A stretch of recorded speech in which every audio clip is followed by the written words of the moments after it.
Welcome to World Class Bullshitters, the epitome of pop culture. I'm your host, Jeff Hicks, and with me tonight is the one, the only, Dion Green. Baby, boys and girls, children of all ages, no matter what happens to you in the real world, my black ass ain't gonna wait till November to give you some dirtiness. You're welcome. Fuck you, Bond. That man chuckling in the background, Big Rig, Nick Utam.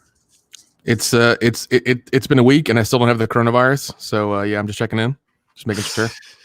Copy that. Good, I'm gonna need that. What was that? It used to be RNN update from Randy Orton, so this is the NNN update.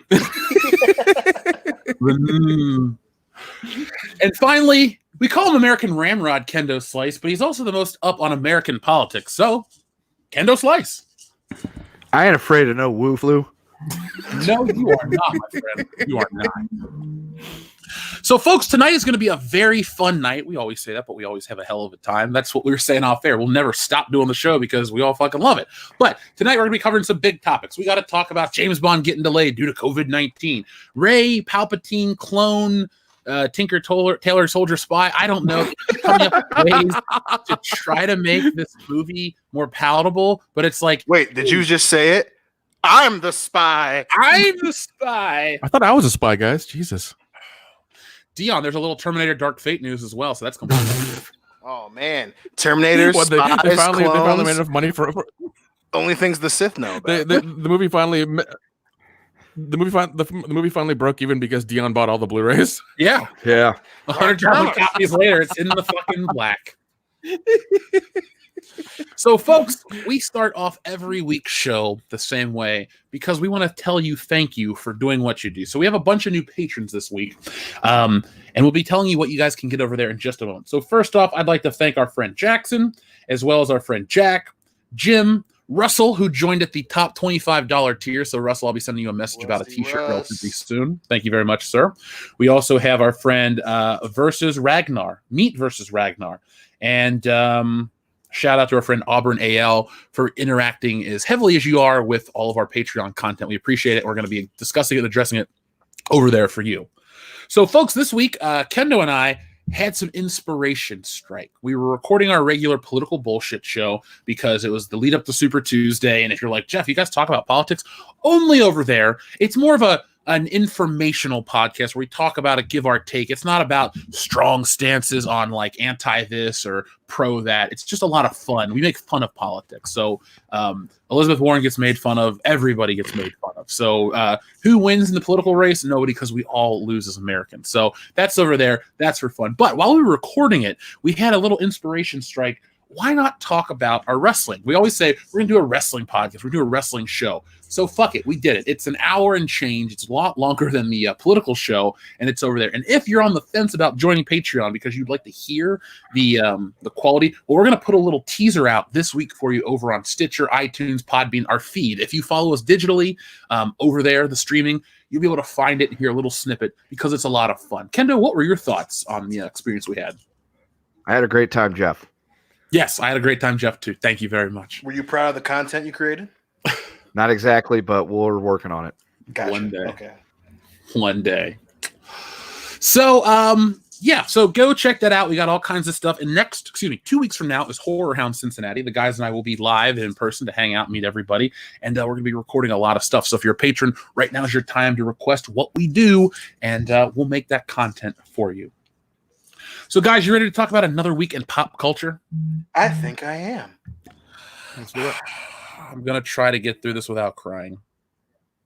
So, first up on the docket is the question for this week. So, normally we have a question or a game. We'll talk about, you put your favorite movie title with the word asshole in it. So, Avengers End Asshole or Asshole Games or whatever you want to call it. But yesterday, was the 20th anniversary of the PlayStation 2. Yay. So, it is many people's favorite systems. We have a lot of great memories, a lot of great games. That is going to be the topic of After Hours tonight. It's going to be a full show dedicated to the 20 years of the PlayStation 2. But tonight in the chat, folks, tell me, what are your favorite PS2 games or memories? So I'll give you a small snippet of one for me. One of my favorite memories is junior year, high school, 2005. I organized a PS2 WWE SmackDown vs. Raw 2005 tournament at the high school, the free day where we did have class, but we had to be in school. And it was awesome. And I'll tell that whole story how I basically had to play myself in the finals because there wasn't enough people to enter. So I entered twice and I ended up beating myself. So that's neither here nor there. Dion, you've had a ton of PS2 games and a ton of memories. Just real quick, share us one small PS2 memory. A small PS2 memory was motherfucking God of War. Was buying God of War, and the girl that I was really sweet on, she loved God of War, and we talked about it, and it helped me get to a place where I can mess around with her, which was awesome. And then I just remember the fucking bonus features on the first God of War game, and the dude, it was originally the promotion package for it, but they put on the bonus features, and one of the developers goes, God of War will get you laid. And I thought that was the funniest shit for the longest time. And one of the reasons why God of War is one of my favorite, if not my favorite franchise. It got you laid. It got me laid. Nick, did you ever have a PS2? Yeah, man. I remember one of the first games me and my little brother played was Resident Evil 2. And that's when we fell in love with horror games because that game scared the shit out of us. We're just like, what the fuck's going on? It was a great game, great experience. And then I kind of fell in love with the whole Resident Evil franchise. Kendo, you still play your PS2, correct? I sure do, Jeff. I sure do. I still have my original PS2 I bought in 2002. I've been recently going back and buying games for it again because, they're cheap. And it's easier to get a hold of some of the ones that, I used to have that I no longer have, or stuff that I've always been like, hey, I kind of wanted to play that, but I just never did. But yeah, I still play my PlayStation 2 regularly. All right, so folks, if you want to hear more about our love affair with the PlayStation 2, where I bought mine, some of the games we had and a lot of fun, well, that's after hours. So, real quick, the James Bond delay. I got up yesterday. I heard the news. I made a video. YouTube censored me because I talked about the virus that we're not allowed to talk about. Seriously, I just got an email that says my video is still not eligible because of the content that it covers, which is stupid, but whatever. Yeah, I mean, and it's dumb. I guess they're trying to because there are a bunch of videos I'm seeing now that are how to survive it, how to prevent it, how to things like that. So I'm sure people are going to hysterics to try to find that. Even Amazon's having a problem with the dust masks that you get at the hardware stores. Those are selling out, and Amazon's seeing a run of those because people are getting them so they don't get the virus. So. And they won't work. That's the funny part. Don't tell them that. I'm selling a lot on Amazon. Shh. Plus, it's not an airborne virus. No, it's not. So you're wasting your. I mean, I'm sure Amazon's getting all moist in the front of the panties, but they don't fucking matter, y'all. The only question I have about it is, can the virus kill the grimace? Nothing can kill a grimace. Okay. Creighton. So Bond got delayed by 7 months. A lot of people in the fandom seem to think that it's an intentional move to edit the film down because they want to cut out the wokeness, which, unless I hear the word reshoot come into play until now in November, I'm not going to buy into that. I think those actors. Well, I mean, it's one of those things where it's if they're editing it down, it's fine. I mean, I don't think 7 months is a reshoot. What they could be doing is they could be editing multiple versions of it and test screening it over those months instead of just trying to reshoot, because I'm sure they have enough footage from what they've shot to edit versions of it. The movie was supposed to be out in a month. At the end of the month, it was supposed to debut. So to me, if they do that kind of shit, it's an admission of failure. That's all I'm going to say. Yeah, I mean, that's true. But yeah, I mean, we may hear reshoots soon. It may be in a month or so that we hear they're doing reshoots. So we don't know. Which again, it could have also been. They should have known that the movie should have came out in fucking November in the first place. Except Casino Royale, the rest of them were November releases. Everyone was kind of caught off guard. Not that I would have been upset with it coming out in the spring. Casino Royale was a November release, dude. I thought that was a summer release. I saw it after school. Oh shit! Well, yeah, that's a November release too. Then, so I believe you. So there you go. They should have just kept it. And which again, I'm guessing that was the plan originally, but they wanted it in the springtime to kind of get a jump on and get as much fucking money as possible. But I really want to kind of dump on MGM and the production of this movie. But yeah, I mean, I could. A big thing too, obviously, because China's the the spank me harder daddy market that everyone wants to be a part of, and so many places in China, the movie theaters are fucking empty. So, with all the scare going on and the people that have been affected by COVID-19, as much as I want to dump on them, that's probably a smart move. Dude, there was even people can fill back in those theaters. Yeah, there's even an article I read on I Fucking Love Science that like the pollution is down because nobody's going anywhere. Yep. And I was just like, you've affected pollution. Hey, it's about nobody going anywhere. Fucking nature has a way, doesn't it? Be like, listen, y'all motherfuckers, stop driving those shitty Chinese cars. You're fucking me up. You're fucking up the ozone. God damn it. Does Huawei make a car? Because I feel like it's their fault. Just constantly spying you. That's it. Also, there's like far too many politically incorrect jokes that could be made in this section, so I'm just going to mute myself. Oh god. Okay, yeah. Huawei always have a problem with the U.S. government because like they always detect like backdoor software, things like that. But all these companies have it. Apple has it. Android has it. It's all there. But for some reason, this Chinese company comes out and their phones are better than Apple and cheaper than Apple, and all of a sudden their government's like, "Whoa, you can't have these in the U.S. Calm down." It's like, I think somebody's mad about the competition. Really, that's not really the software's not really the thing. Like, there's something else going on here. Oh well, all I know is that this disease is just everywhere. That's all people can talk about. Even out here, there's a state of emergency now, and nothing has changed. Everyone's still an asshole. So, it could be of yes. State of Emergency was a really fucking fun game to play on PlayStation 2 for about an hour and a half. You just ran around just pummeling people. It was great. I believe that was made by Rockstar. That would make sense then. So I am bothered that Bond got delayed, but at the end of the day, I wasn't even that excited for the film, so I'll just see it in November. That's what they get for having a shitty fucking title. It is. I think it's hilarious that Bond got delayed and the title is No Time to Die, which apparently, bitch, you got plenty of time to die. Take your ass to November. Also, Billie Eilish or whatever did the song for it, which is the most fucking topical bullshit. And don't get me wrong. Listen, she's I guess you want to say she's a musician, but hey, get your money, boo boo, do your thing. But let's not pretend like Billy fucking English or whatever the fuck her name is trend setting. Like, hey, I get it. Kids like certain stuff, but to have her do a Bond movie, I was like, come on now, come on. Maybe the producers could just get somebody else to sing the song. In the time, it's 7 months. Just make a new song, dude. She looks like the white version of Debrat, like from the 90s. She really does. I'm just like, I've seen this look before. Oh yeah, I remember. Even then, it was bad. But remember, she's unique because her hair is green and she dresses in her brother's clothes. But I will also say it's also very funny that the first thing I think of with the Brat isn't rap music. It's when she was in Kazam for like 2 seconds. And she goes, "What's up, Lil Max?" And I'm just like, your career didn't go anywhere. You're like me.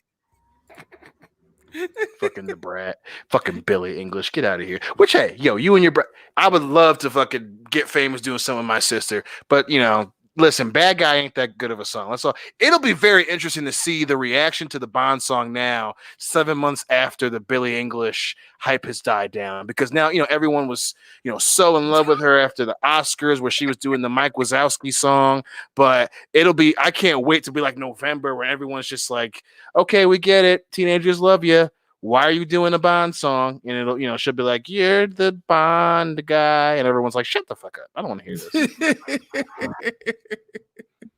Oh, jeez. Wearing her goddamn dad's fire suit from 1989. What are you doing? Sitting on the piano that you too small to sit at. You can't even play piano. Get out of here with that. Can't reach the pedals. What are you doing? What are you doing? Yeah, I'm the bad guy. Shut up and go clean your room, Billy. I'm tired of hearing that damn song. It's a fucking mess. It smells like hot garbage, damn it. Yeah, you're 17 and you got some goddamn homework to be doing. Go get to doing it. So let's see. Do we have anything else you guys want to say about Bond? I'm so underwhelmed. I was actually going to make a video called "The Bond No One Cared About." 20 days till No Time to Die, but now it's fucking 7 months and still. Do you think it's going to hurt it in the long run? I do. Yeah, They're not going to be probably. able to take advantage of that of the beginning of the summer rush of films, especially with as Nick has said multiple times, man, fucking the return on films is going down. For every $1 billion movie, you've got a fucking movie that's having 190 $80 million loss. So they were trying to get out ahead of that. Now they got to wait another 7 months. November.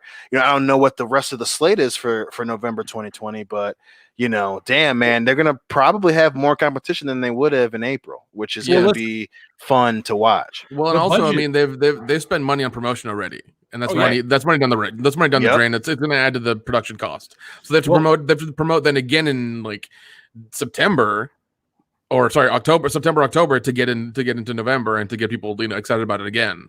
It's just like, oh, we've seen these commercials before.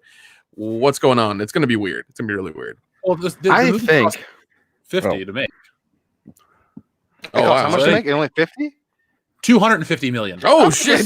was like, God, I know 50 million of that was Daniel Craig's, like right out the fucking gate. Yeah, I was about to say if you said 50, I was like, what? Is everything taking place in one room? What's going on? I got a thought on it about Okay. the delay. I think they could just be betting their hedge. So they can come out right here and they can say, well, Corona Chan's on her way to kill us all, so we're going to go ahead and we're going to delay the movie. This way, if it were to fail now or underwhelm now, they could blame the virus that can't kill Grimace. But if they push it off down the future, then they can turn around and say, well, we had such a delayed time, the virus, blah, blah, blah, blah, blah, and competition from, the lead up to the Christmas. So I think this is their way of possibly knowing that they've got a terrible movie that's going to underwhelm, and they're just building their excuses now. Probably. I mean, if that's the case, this is the most opportunistic, way to get out of a bomb. It's like, what do we do? Well, the world's dying. Fuck, let's just throw the movie out and hopefully everyone believes it. It's the damn Wu-Flu's fault. This is revenge for James Bond killing Dr. No in 1962. Apparently. Oh god, yeah. So- This whole thing is interesting to watch, man. It's it's terrifying, but yet entertaining. Oh yeah, it definitely is. So let's see what the audience is saying really quick. The Fixer says, "Hey guys, have you seen the Half-Life Alyx gameplay videos? They look great. Great. The fact that it's a prequel doesn't bother me because they imply time travel."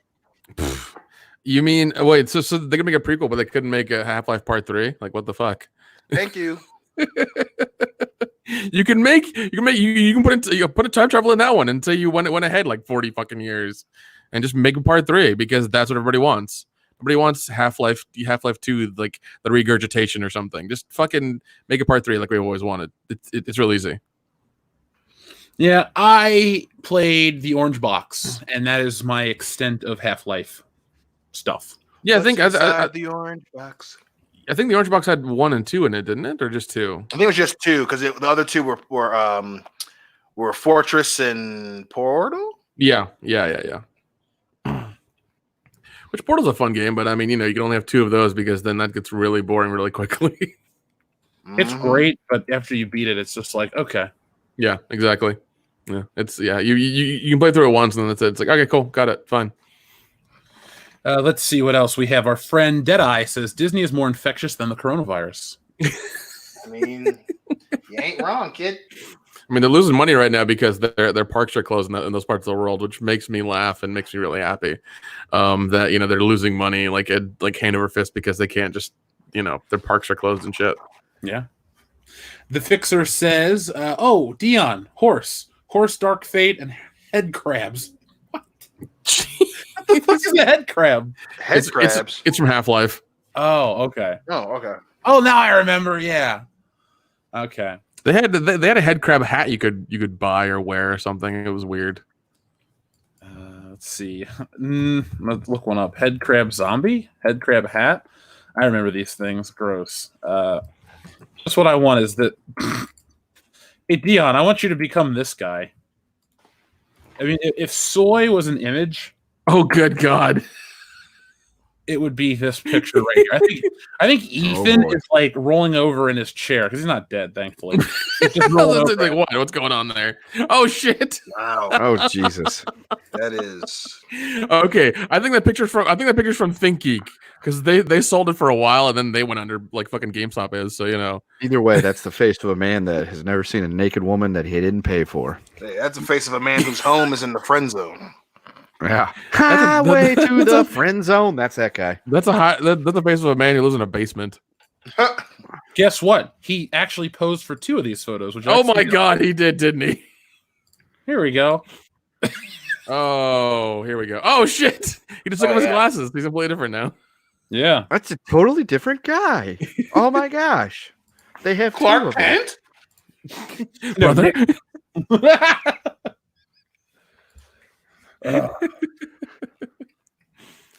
People are like studying and brave. Let's see. Dr. Ian Malcolm says, it's over, Kathleen Kennedy. I have the high ground and an oily chest. Who are you, Adam Driver? Calm down. Dr. Ian Malcolm loves his open shirts. Hey man, whatever. Hey, You can't wait to lick the next script off your oily chest. whatever gets you there, buddy. Whatever gets you there. Also, Kime247 or Chim247 says, always a good result when you beat yourself. Huh. Agreed. Off. Yeah, agreed. Swinging Kai got one in. Dion's favorite snack while watching Dark Fate. It's 20. Oh God! Dion's favorite snack while watching Dark Fate for the 23rd time is Lena's moist muff crumbs. Trademark. Muff crumbs. Oh. Oh God. Hey man, there you go. Yeah. Pay me with some of that girl's money. You have more than she does from girls already. It's a low budget HBO and way more integrity. Yeah, Probably. Yeah. I feel like our show has changed more lives than girls. The Fixer says, what happens first, Half-Life 3 or a good Star Wars trilogy? Half-Life 3. Half-Life 3. Yeah. I'm going to go with Half-Life 3 as well, because of reasons. So, let's see. Where is the image at? No, I don't look at Debrat again. Nobody wants to look at Debrat. What's up, little Max? No one's wanted to look at the Brat since like 1997. Even then, it's debatable. So, tonight's main topic, at least the biggest topic for now. Dion, every time I wake up, I think to myself, what am I going to do today? What's going to happen in the world? What bad can happen? What good can happen?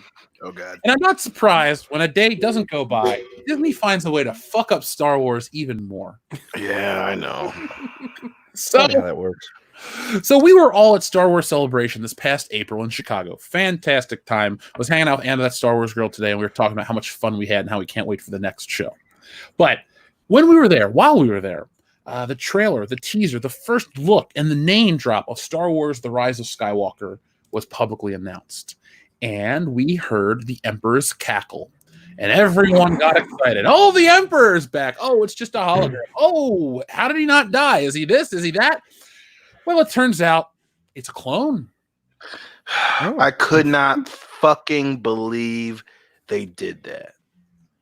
Oh, they did it. I cannot believe it was bad enough that you went to the fucking glassy-eyed idiot J.J. Abrams and the best he could come up with, and the best the other idiots who wrote that script come up with. Well, Snoke was a clone, and we'll show it. We'll just have a quick pan of the throne room, and it'll be bodies of clones of Snoke. And that was bad enough, right? Because you didn't build him that way. You didn't build him that way as your top heel, but that's fine. Whatever. Go fuck yourself. But then, after releasing what was supposed to be the tentpole film of your trilogy, you come out with some bullshit where, hey, he's there and he fucking, gives them a spiritual blowjob and takes their life essence and he becomes young again or some dumb shit. And the best line you could give him was, I am all the Sith. That was bad enough too. Whatever. Then he Sith Lord jizz lightning strikes up the entire goddamn upper atmosphere because apparently he's a super weapon. Go fuck yourself. That's fuck me too, right? But then, after the smoke somewhat stops choking us in our lungs, and the fan base has kind of come to terms with the fact that the closest thing we're going to get to a good Star Wars film is the fucking Disney Plus, you drop this bullshit where you make, which you have now, bring him back, which is you subconsciously saying he is the ultimate bad guy of the entire fucking series of 9 films. He is the penultimate bad guy. He's the big bad. He is the benchmark for all of Star Wars. Now, you made him that way. And the best way you can do is you fucking Vince Russo swerve us. Oh, he was a failed clone and his consciousness went into the clone. Bro. You dumb bitches. I hope, just like Vince Russo, whoever's fucking idea that is, loses everything and is left making romance novels, and they make a pretty decent living from it, but they'll never ever be trusted with anything of note again, because that is the dumbest goddamn thing I've ever. A failed clone. It was bad enough that Dominic Mohanigan's dumbass goes, clones healing is only the Sith know. That was terrible, and I made fun of it, and it was a funny joke, and I was legitimately pissed about it. But fucking a failed clone, you dumb sons of bitches. What sense does it make? If he had a clone, why the fuck would he go into a body that's still old? Even if he goes to a body that's fucked up, why wouldn't he just go to another fucking body? You're trying to tell me that his fucked up clone body had a son, and his son found him a stripper on the Outer Rim and gave birth to fucking Rey? That's what you're telling me now? You got some science fiction writer who I'm sure you paid him in fucking granola bars to write up this bullshit, and the best that dude could come up with after all the literature that you wasted and threw to the fucking wayside is a failed fucking clone? He's strong enough to use force lightning to bring down an entire fleet of ships. He can project his mind to the mind of fucking Ben Solo, but he can't get a better body. Fuck you. Fuck the horse you rode. Fuck the horse that horse was fucking. Fuck Kathleen Kennedy. Fuck the poor bastard who got tasked with coming up with that dumb shit. Fuck everything you believe in, because I have never seen a more lazy plot device. Not even a plot device, a shitty explanation for a movie that you fucked up from the beginning. No one else fucked it up. This is dumber than Rian Johnstein having Luke throw his fucking dad's lightsaber off of a fucking cliff, and that was dumb. That was really that was so dumb that even Mark Hamill was like, "Yeah, I don't want to do this shit anymore." But the best you could come up, your tent pole, your fucking sword getting pulled out of the stone to prove that you have Star Wars and that you are doing what you promised when you bought this shit for $4 billion. The best you could come up with was a failed clone by the most powerful Sith Lord that you could come up with. Holy shit, you could have gave me $50 and a Snickers bar, and I could have came up with a better goddamn explanation than a failed clone in a fucking VR chair. Holy shit. Fucking Freddie Prinze Jr. working for the WWE could have came up with a better goddamn plot change than fucking I saw that, and I'm like, and then the word, and then on top of that, you put Rey's dumb fucking face next to it. You combine everything that everybody hates about this. You put, and you said, "Yep, failed clone." You've got to be shitting me. Someone got paid money to come up with that shit. Holy God, I can't even fathom how the list of people that went through that said, "Yep, that's fine. Yep, that's fine." They all need to get fucking fired and go work at Walmart, because clearly their pop culture acumen is fucking worse than Zack Snyder's fucking kid. That's terrible. I couldn't believe that shit.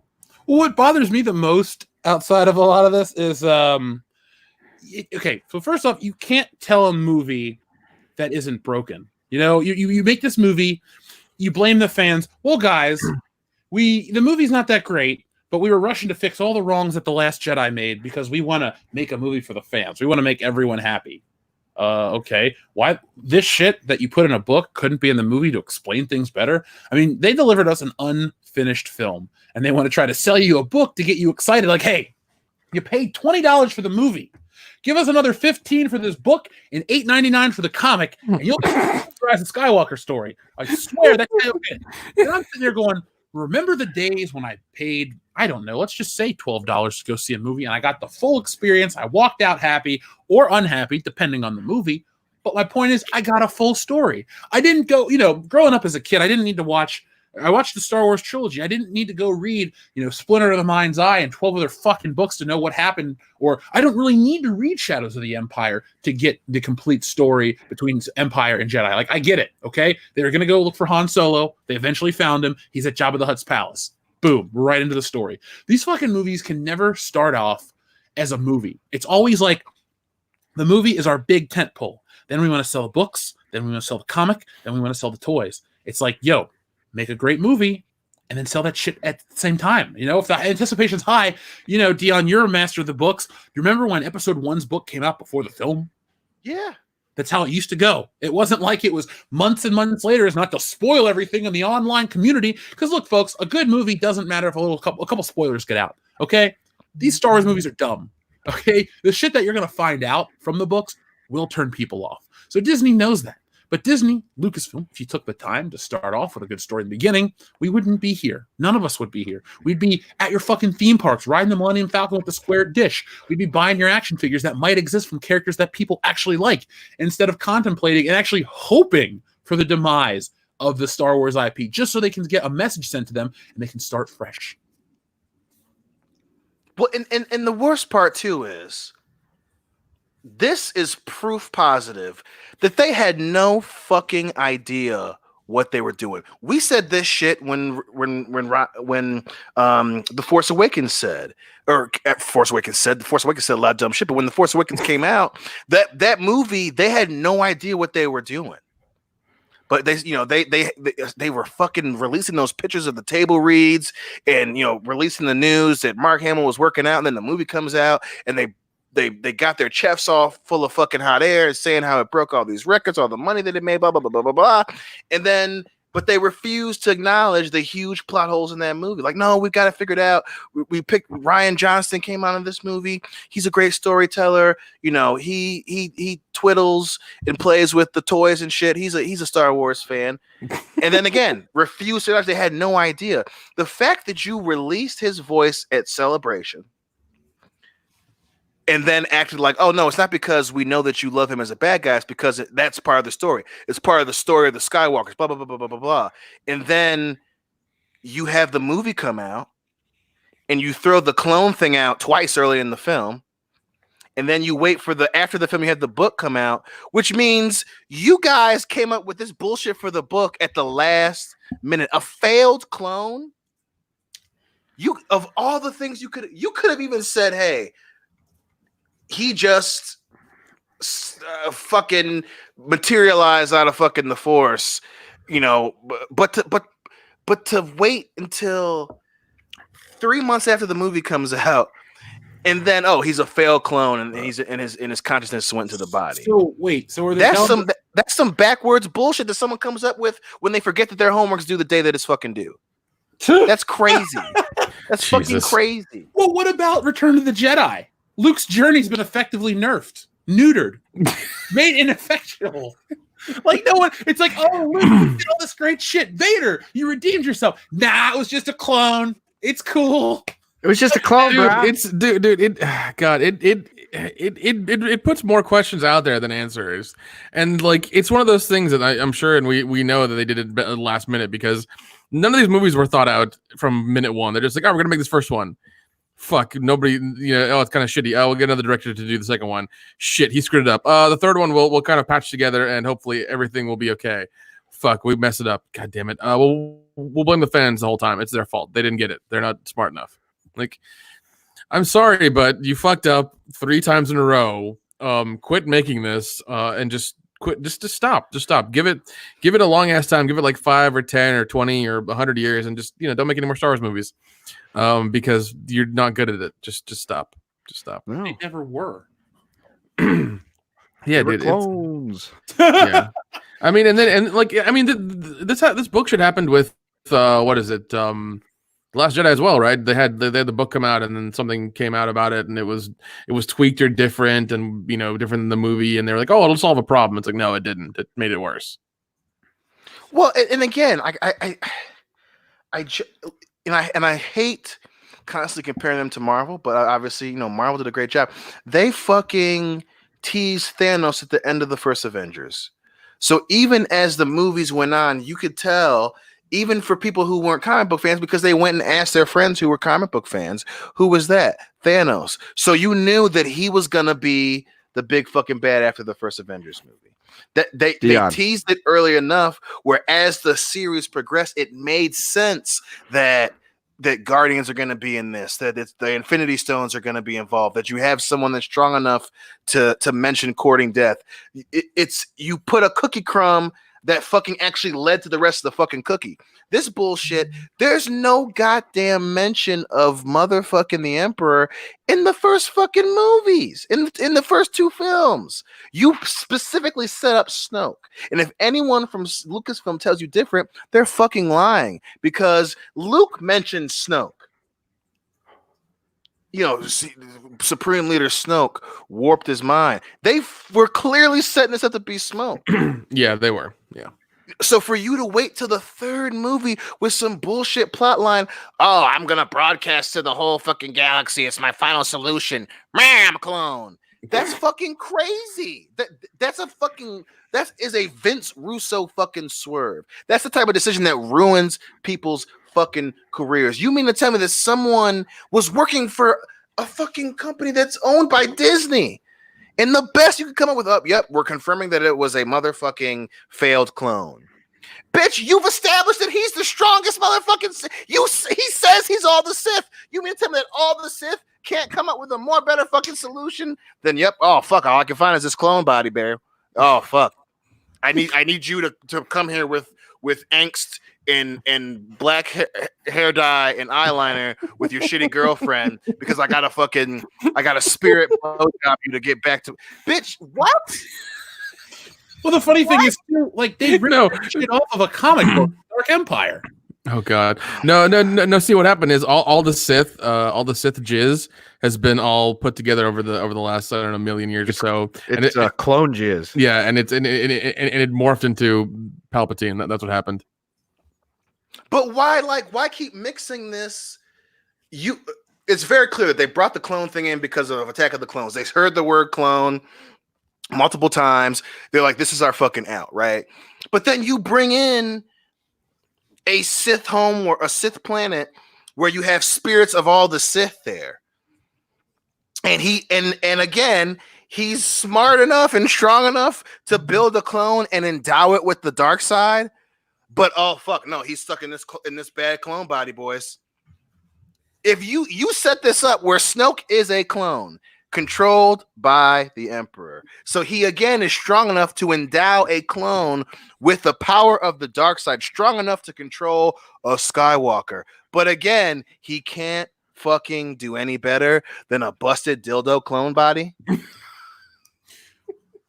Either he's strong enough, he's the baddest there is, or he isn't. And then you put it in a you want to sell the motherfucking comics. One of the worst goddamn comic series of all time is called the Clone Saga. Hey, dude, I'm about to pull it up. Goddamn, you can read my mind. You're an intelligent human being. If they would have came to you and said, "Hey, we're gonna make it a clone," you would have been like, "No." We learned this the hard way. Motherfucking people who are smart, who like comic books, hate fucking clones. Yeah, they fucking hate them. Yeah. The Clone Saga is the cancerous outgrowth of one of the dumbest Spider-Man storylines of all time. About 25 years after a small story arc where Peter Parker was cloned by Miles Warren, a grief-stricken professor who obsessed over the deaths of student Gwen Stacy, Warren cloned Gwen and then cloned Spider-Man as well in order to get revenge on the hero who he blamed for Gwen's death. It was a mediocre storyline that ended with the clone dying, and little more came over the next 2 decades, other than the occasional one-off about Miles' own clone, the Jackal. Then someone decided that it would be a great idea to bring back the long-dead clone who was retconned into being not only dead and buried, but instead in hibernation while his body healed. oh, and now the clone is actually the real Peter Parker, where the character that we've been following for the past 25 years was the copy. How does that sound? What the? That sounds like Rise of Skywalker. That's what it sounds like. Yes, and by the way, I want to give a shout out to everyone in the chat. Have you seen all the clone titles that they're coming up with? God, I want to look at this. I want to look at this. I want to see what's happening over here. They're so good. 310 the Clona was one clone. Dude, where's my clone? Don't clone me, bro. That's good shit. Don't clone me, bro. Was my favorite. Oh God, can you guys make posters and tweet it to us, please? Yes, that'd be great. Please make posters of these titles and tweet them to everyone us. Everyone in the chat that's on the Facebook. You guys get to work. Make some goddamn posters of this shit because that is because I want to see some wonderfully dumbass posters of this. Clone Busters, Clone. God damn, man, come on. No time to clone. No time to clone. The goddamn Blue. That's why Blue Watch is one of my favorite. The goddamn Clone Army did it again. Fucking people who read comic books hate fucking clones. Why would you wait to do it in a comic book? God, especially the way you just, I'm not, the Spider-Man thing I've never read, and that sounds like a horrible. Even from that description, from those 2 paragraphs, sounds like a horrible fucking idea. Mm-hmm. Because I mean, okay, you did a clone thing, and it was fine. It was done. He's dead. But then you fucking retcon it, and he's like in hibernation, and the one you've been following is the clone. Like, go fuck yourself. It's a horrible idea. Story writing hate it. They hate clone stuff. That's one of the, outside of it being, Sylvester Stallone and motherfucking Rob Schneider, they fucked up the whole clone thing in the '90s Judge Dredd. Because that was a part of the comic books where they were genetically enhanced people. They weren't necessarily clones. It was a whole thought out thing that fit the story. In motherfucking the movie, I'm gonna switch out the DNA with my clone because I'm a psycho killer, and then we're gonna have the fucking clones like kind of wake up but not really wake up, and that's my whole plot is to make clones. Law. People fucking hated that shit. You don't do that specifically with comic books, bitch. So that means that you also, outside of coming up with a storyline that made no sense, you had someone do it who had no idea about fucking comic book history or good comic book storylines. Clone is terrible. What the fuck? People got paid to do this. Yeah, that's a sad thing is people got paid, millions of dollars to do this shit. So, well, Dion, it gets worse. Oh God. Fuck me. Oh God. So we've been talking about how Palpatine's this failed clone body, right? Well, now this week we learned that Rey is the descendant of the failed clone. So that failed clone had a baby, and that baby was Rey Skywalker. So it's official. Palpatine won. He wiped out the Skywalkers and became the Skywalkers himself. So he's the ultimate hero and villain of Star Wars. He won. Good for him. Yeah, I was rooting for him the whole time. So now, hold on. Now let me read you this report from our good friend Itchy. He won because he didn't pull out. That's why he won. I mean, if he's a failed clone, why is she so powerful? That doesn't make any sense. Plot. Oh, because plot. Never mind. It makes perfect sense now. Withdrawn. So now. Let me read this, and then we're going to talk about why The Last Jedi was also full of shit. Fuck everything I love, man. God. I know, right? You're not allowed to like anything anymore, Dion. Well, you can. You just have to like the new approved version that is shit. Right. I got to like the spy, and I'm the clone. I love how Star Wars used to have such great dialogue as like, the circle is now complete. When I left you, I was but the learner. Now I am the master. And now it's like, I'm the clone. Your mother, haha. It's like... That's Star Wars, dude. The quotable lines from the new series are fucking hilarious. That's why we say them, because they're hilarious. Not iconic, not memorable. They're fucking retarded and hilarious. That's why we say them. Yes, we are making fun. We're laughing at them, not with them. Yeah. So check this out from our good friend Ichibaka's Disney Star Wars is Dumb, which you guys should be checking out every day. This dude is the master of finding all the Star Wars stories and helping everyone out in the fandom. Dude, he is, man. We always get a lot of messages from him. He's a good dude. So Rey, the daughter of a failed Palpatine clone. Remember when all the Last Jedi supporters were so happy that Rey was a nobody? Remember how brilliant they all thought it was? That was before Rey was retconned again to be the daughter of Palpatine, a pretty big someone. Well, now get ready for another glorious retcon. Screen Rant reports, Star Wars: The Rise of Skywalker novelization reveals that Rey's father was actually a failed Emperor Palpatine clone, the Sith Eternal built. During the scene in The Rise of Skywalker novelization, when Rey is feigning to take part in the Sith ritual on Exegol to trick Palpatine right before she passes the lightsaber to Ben, she has visions of her grandfather's past. This passage in the book reveals after Return of the Jedi, Palpatine thrust his consciousness into a clone body. However, the transfer was imperfect, and members of the Sith Eternal worked tirelessly to engineer a new vessel for Palpatine's existence. One of these attempts described as a useless, powerful failure who was not quite an identical clone. While this body wasn't fit to house Palpatine's power, it was still able to live and eventually become Rey's father. Jesus. I love even so let's pretend for a second. I love how they use the term thrust. It's just like, yeah, we know what you're saying. Wink, wink, nudge, nudge. Hashtag they knew. But listen, so let's pretend for a minute this is real. Pretend this isn't just some bullshit excuses they came up with after the movie came out. It's pretending that this was the plan. So you mean to tell me that they made one good clone body for him to put his consciousness into? They did it once. Okay, cool. And then they failed for the next 20-something fucking years to make another one. And he was stuck in the VR chair. That makes sense to people who made this movie? That's insane. You can't explain it. So, whatever happened so what happened? Did he accidentally jizz on the controls and it fried the panel and they didn't know what they did right? Did it wasn't like you could say, oh well, the rebels found him and they blew up no, it was on a planet that no one knew was fucking there. You guys said that he was there, right? That's where all the Sith are. What happened? You couldn't come up they couldn't just clone another body. They can clone Snoke. But they can't clone another human body or another body for him to inhabit. No, for 20 years. Okay, fuck me. Okay, cool. Fuck me. All right.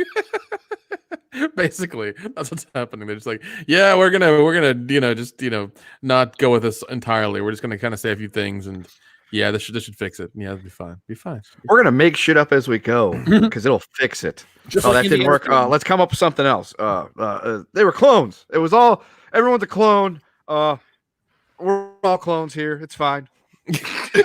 How are you? Shit, it was that goddamn clone Vince McMahon again. God damn. Yeah. every fucking time. So I'm lost. Humor me. So Palpatine was real on the Death Star. He was thrown off the balcony. He evaporated into nothingness after the generator destroyed his existence.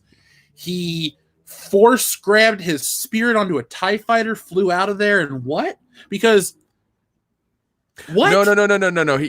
When he died, his spirit thrust to his clone body on the planet, and then that clone didn't do too well. They couldn't duplicate. So he had a clone body backed up because he was going to the Death Star and he knew he was going to die. Well, he has one on reserve, man, just in case. Vader's he's a wild card. He could kill you. He could obey you. You don't know. So Vader's been fucking up for the last 6 months. I gotta have a backup plan. Yeah, man. So you want to make sure that if he kills you, you can at least come back and fuck him up again and take revenge on his family and stuff. So you gotta have a contingency plan. These things happen. I don't buy it. You don't?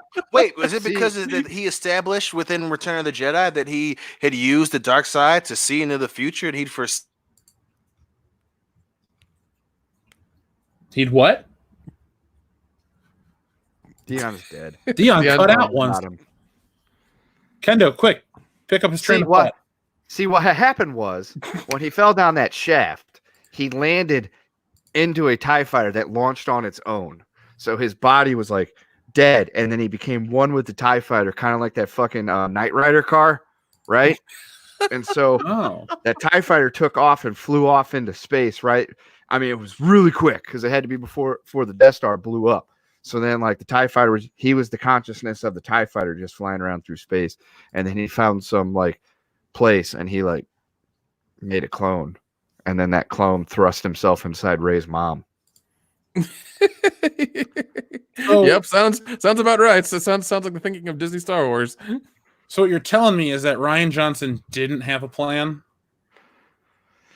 See, what happened is It's so like he kind of went and he said, "So here's what we're gonna do, bro. It's gonna work out great. So we're gonna go this way, and then we're gonna this way. They're gonna zig and zag, and then we're gonna zig when they think we're gonna zag, and we're gonna subvert them, and then stuff's gonna happen, and the movie's gonna be the greatest thing ever. Yeah."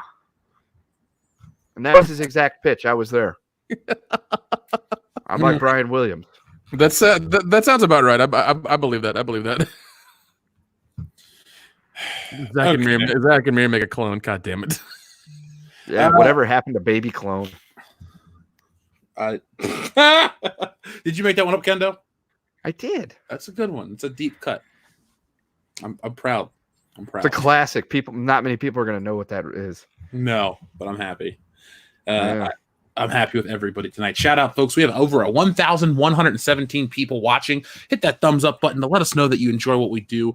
By the way, if you're not getting your notifications, just know that we're here each and every Thursday night, 8:30 p.m. Eastern Standard Time. World-class bullshitters. Perfect way. You spend your Thursday night with us, you get through Friday, and then you got the weekend to chill. But we're here to cover another week in pop culture.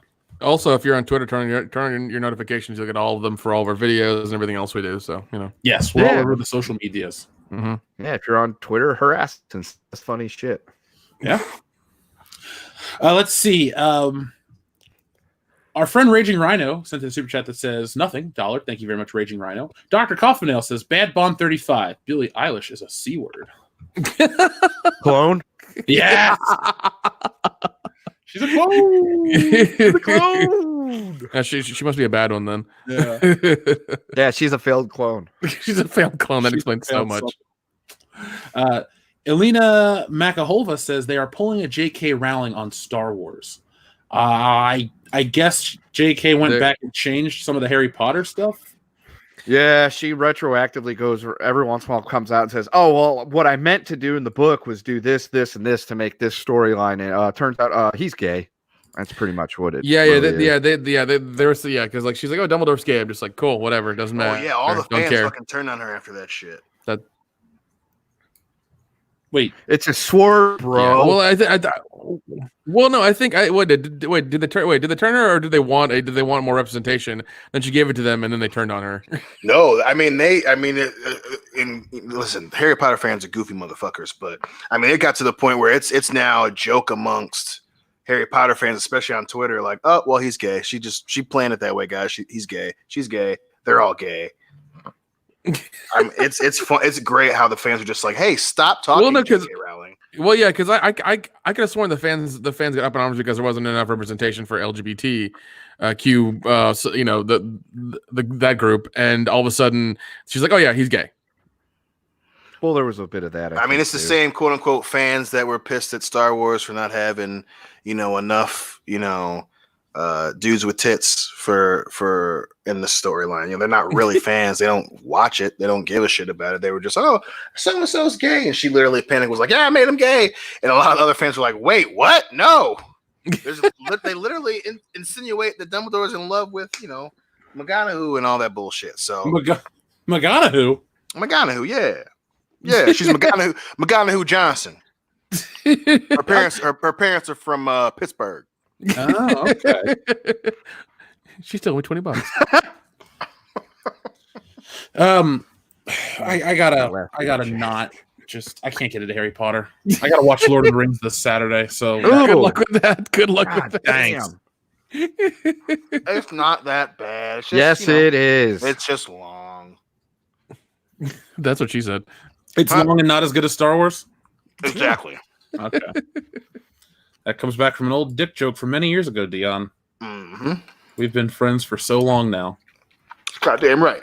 The funny thing is, today I was looking at my Facebook on this day feed, and on this day in 2011, you said, "Hey man, do you think they're going to add Christian to the world title match at WrestleMania?"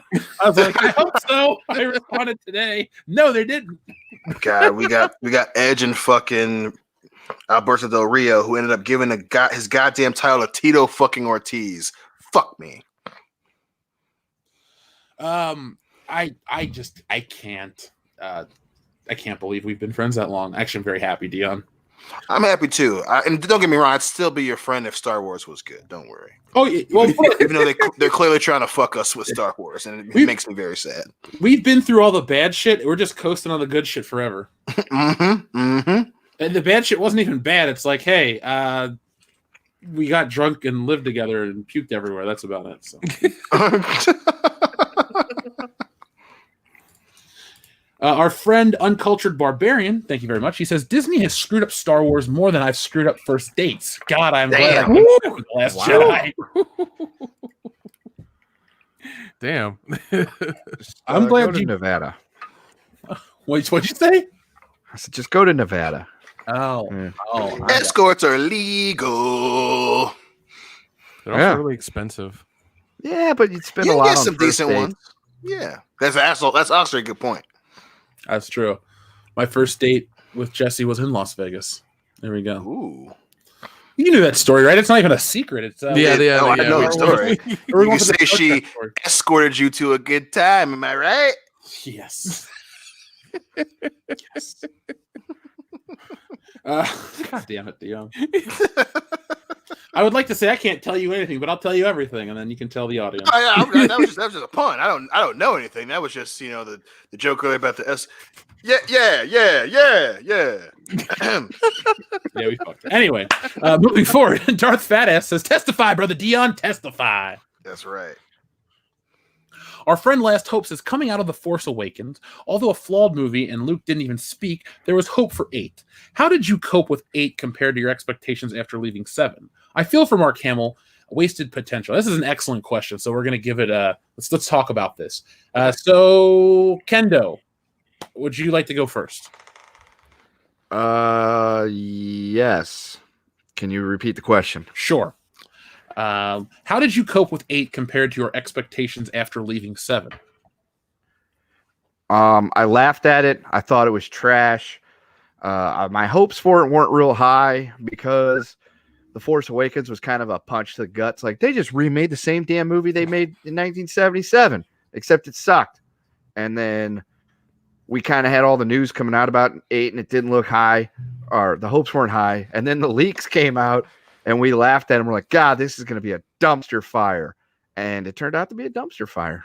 And so it was kind of like a little bit of anger because Ryan just essentially just put the middle finger at Star Wars fans and said, fuck you, I'm going to do what I want. And then gloated about it. And then a part of it was just like laughter that they would actually put that on film and say, hey, this is a good movie. Watch it. Nick. I mean, my expectations were, because 7 was a damn copy of A New Hope, and I was like, 8, 8 has got to be something new. They're probably just like doing a thing where they want to, make sure everybody's watching, and everybody's on the same page, and things like that. And, 8 can't be that bad, and then it was, and I was just like, what? Because there's so many logic problems in 8 that you're just like you're constantly watching and be like, this doesn't make sense logically. Why would they do this? Why is this a thing? Why are there giant bombers going really, really slow when they have the Y-wings? Why are they shooting at the planet as opposed to shooting at the ship? Why are they chasing them through space when they could just light speed in front of them and then shoot them, turn around and shoot them? Why are they going to Canto Bight to complain about fucking sporces and the military industrial complex? It was all bad, and I just regret all of it. And I just these movies suck, and I hate them all. So, Space Robert McNamara is not for you. Got it. Good. Dion. Listen, I remember because I didn't watch Force Awakens on opening night. I watched it. I specifically fucking called Jeff. I was so angry about it. And then when they were talking about Episode 8, I said it on the show. I was like, it's going to be very bad. You can't build up from that. And I remember us saying, hey, if it's good, it's good, but it does not sound like it's going to be very fucking good.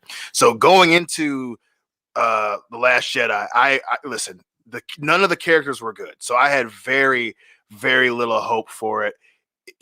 There was nothing positive about The Force Awakens, despite what people tell you. Once the nostalgia wears off, even more people are already talking about how not great that movie is. They'll start saying the same shit. But yeah, going into 8, I thought we all thought it was gonna be very fucking bad, man. You know, just because you had terrible characters where they say in the film, you know, hey, how are you doing this? I don't know. So I mean, they told you from the jump how it was gonna go. So yeah, I had no expectation of Last Jedi being good, let alone watchable. So it's no secret that I did not like Episode 7 when it came out. Nick, you were on that show with me. Yeah. I remember that. Dion, you hadn't seen the movie like you just said. So my whole expectation was it can't get any worse than 7. I was wrong. Mm-hmm. Very wrong. I remember seeing the trailer for The Last Jedi, and I said, I don't think this looks good. It looks like an Empire clone, blah, blah, blah. I was met with massive negativity. You're just a hater. Disney Star Wars is the greatest. Did you not like Episode 7? I'm like, no, I didn't like Episode 7. I sat there, honestly, I know I use this analogy a lot, but it felt like They Live, where I fucking had the one pair of sunglasses, I'm Rowdy Roddy Piper, glorious mullet and all, and I'm looking around, and everyone's a fucking clone. All right, they're a cloned consumer. They're just looking at the screen. Nostalgia. And I'm like, Jesus Christ, come on. How do you not see what this is? And so my expectations were very low. Kendo, you were there with me in Episode 8. Did I not look angry? Did I not almost get into a fight in that movie theater?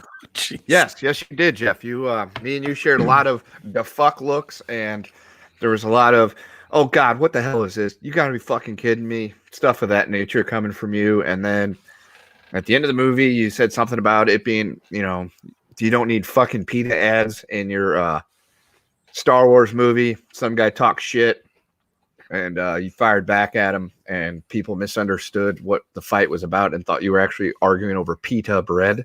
Yes. And yeah, he was a lot of talk, and then you stood up, and then you stopped talking. Yeah, people don't really start joking once they meet me. That's very true, because like, you know what, that makes perfect sense. You stood up and the guy's like, yeah, fuck this, I'm not doing this right now. I'm like, do you really want to get your ass beat by a giant dude over Star Wars? It ain't worth it, bro. Yeah. Don't clone me, bro. Yeah, he wasn't a very big dude, and neither was the two dorks with him. Do you remember when that guy freshman year, Dion, got tased in our building? Yes, he died the next year on spring break. Yeah, What? he fell off of a balcony. Yeah, holy shit, that's a true. So, quick side note. Oh, that's pretty crazy. I lived across the hall and like 4 doors down, and I'm a heavy sleeper, as you guys know. So I did not wake up for this. But the next day, they're like, "Dude, he got tased." I'm like, "What?" Because he's like, "Yeah, he got tased and kicked out of the building. He doesn't live here anymore." So I'm just like, "Oh, okay." And so everyone talked about it, and you never saw him anymore. And you're like, "All right, fine." So the next year, I shit you not, it's the day before we leave for spring break. It's Toph and I. We're driving in my car to pick up supplies. We're going down to Virginia to stay with Toph's family. Awesome trip, awesome family. Thumbs up to them. And we see him cross the street. Like, oh my God, there he is. And we're like, cool, maybe we'll talk to him when we get back from school. He died 2 days later. Jeez. Yeah. Drunk and fell off a fucking balcony. That's a true story. That's not a joke. I heard the name. They showed the picture. I was like, that dude was in our dorm. I think he got fucking tased. And Hillary was like, no. I was like, yeah, that's the dude that got, because I think he was high and drunk or some shit and was freaking out. And the cops, someone smelled weed, some bullshit. And homeboy wasn't complying. And he was, and then, 2 years later, he raved his last rave. Dude, that's Michigan for you, man. They don't play. See, that's why you need good friends to watch out for you. Yes. Because when that shit happens, that's why you need good friends and people actually care about you. Yeah, they'll get drunk with you. They'll make you throw up, but they'll be there to hold your hair back when your head's in the toilet. Mm-hmm. But this guy, I don't think had that, so I think that's a problem. No, I will. I will spike your drinks with Everclear. I will make you pass out midday in Florida heat.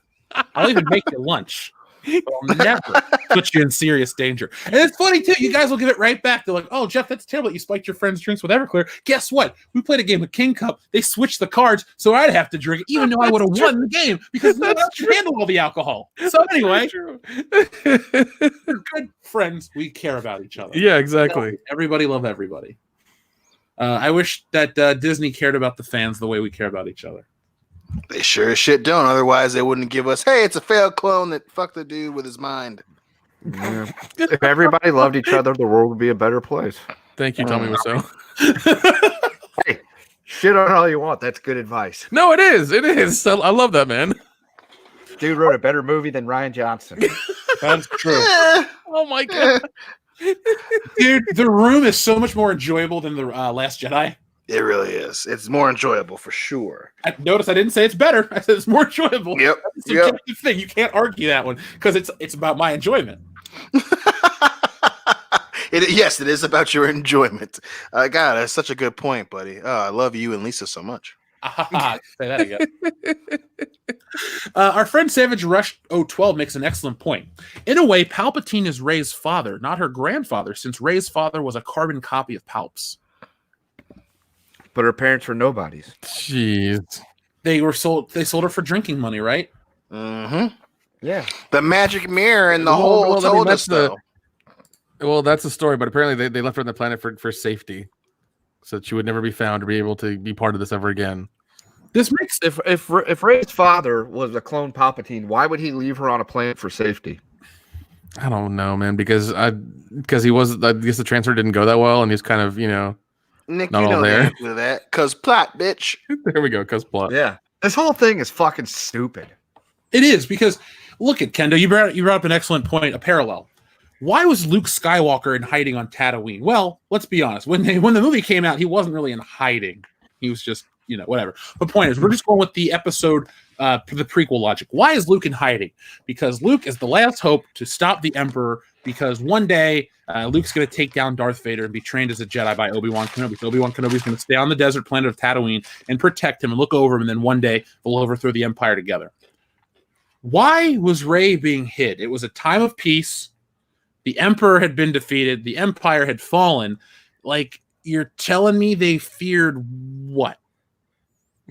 She's all the Jedi, bro. Duh. What are you talking about, dude? She's all the Jedi. That's why they were like, oh, that little baby girl, who I'm assuming she could, battle rap or some bullshit, because plot. They were like, yo, I can see it in her face. She's all the Jedi. Yeah, man. One day, my daughter's gonna be all the Jedi. I'm a nobody. And then her mom goes, but I'm the spy. And then the dad goes, spies, nobodies. Things only the Sith know. Shit. Bitch, we gotta hide this kid. but we need money for alcohol. What are we gonna do? Sell her. Sell her and then hide her. Can't fail. Oh god, I cannot fucking believe. And it wasn't a dick measuring contest between J.J. Abrams and Johnson. This clearly proves that it was, because he made sure that Ben Solo was like, your parents were nobody, and then they immediately backtrack on that shit. So didn't they pull this terrible plot point from Alien Resurrection? What, Yes. the clone thing? Yes. Yes. Isn't this ugly, hideous creature covered in KY jelly actually a clone of Ripley, who's actually going to be a clone later on because she died in part 3? Or something? Yeah. Well, what happened? I remember what happened with this one was like the alien DNA took over that clone and then became this. That's what it was. Well, she was, they had a DNA or whatever, and somehow they had her DNA, which means that when they cloned her, they had the queen embryo was in her too, or some bullshit. So when they cloned her, they got the queen embryo. She became a queen. The queen ends up giving birth to a half human, half xenomorph hybrid. And so then part of the movie is, because they're trying to get off the ship, she finds, because her number is like 8 or some bullshit. Oh yeah. Because like they had 8 attempts, and this was during the time when like Dolly the sheep was like a big deal. Yeah. So that she goes, she finds the part, and then this whole scene where she sees all the other failed clones. So like one of them, they some reason are keeping it alive, and it's literally her. It's Ripley that's like half xenomorph, and she's like, kill me. And the other ones, there's just like, they're like one where it's a head of hair, but it's just a fucked up face. And then she finds out that she's the only successful clone, and then she burns them all. And then, the xenomorphs capture her. They take her to the queen, and the queen's fucking in labor. The queen xenomorph's in fucking labor. And then the fucking half human, half xenomorph breaks out, kills the queen, and then she fucking kills the human xenomorph baby. So yes, it's pretty much a fucking ripoff of Alien Resurrection, a goddamn Joss Whedon movie that sucked dick. If they did this with Terminator, what the opening line would be, Dion? I was her. No, I need your clone, your boots, and your motorcycle. The Clominator. The Perfect. Clominator. 100% guaranteed better to be better than Dark Fate. So Oh god, dude, Dark Fate was such dog Excuse shit. me. Have you seen this clone? Wait, that's just you. What's going on? Yeah, I'm looking right at him, you pussy. Are you crazy? Savage Rush 012 also says Snoke sounds like the name of some bootleg drug. Hey, man, you got any more of that Snoke? It does. Snoke. Let me tell you something, buddy. Joe Rogan. I smoke Snoke. Mm. It's not the first time I've tasted Snoke Joe Rogan. Hey, Nick. I smoke rock. What's up? Hey, Nick. Can you get me a copy of the first season of Letter Cloney? I appreciate that very much. Oh god, that would be a fun. That might be a funny show. To be fair, I'm the spy. To be fair. To be fair. To be fair, your dad's a clone. Wait, what? Shut up! Your dad's a clone. Shut up! Shh! No, shut your mouth. Shut your stupid face. Shut up! Your Your father dad's was a clone and your mother smelled of elderberries. Yeah. So, I just think when I think of cloning, I usually think of it like the most like bereft of originality sci-fi trope. It's like, hey, what can we do now? Clones. Fuck, nobody cares. It's like when you would watch those old, like the scene in what is it? Total Recall. You think this is the real Quaid? It is. But it's not a good serious plot point. Right. It's No, but I mean, like you know, even in Total Recall, that was like a distraction, and it's fun. Even what was it in the Women in Black animated series? They had something called quick clones. It only lasts like 6 to 8 hours, and then they would melt and start saying weird shit. But it was like a small thing they would use every now and again. Like they would never, you know, put a whole episode on the quick clones. It was just like something they would use to kind of be part of the story.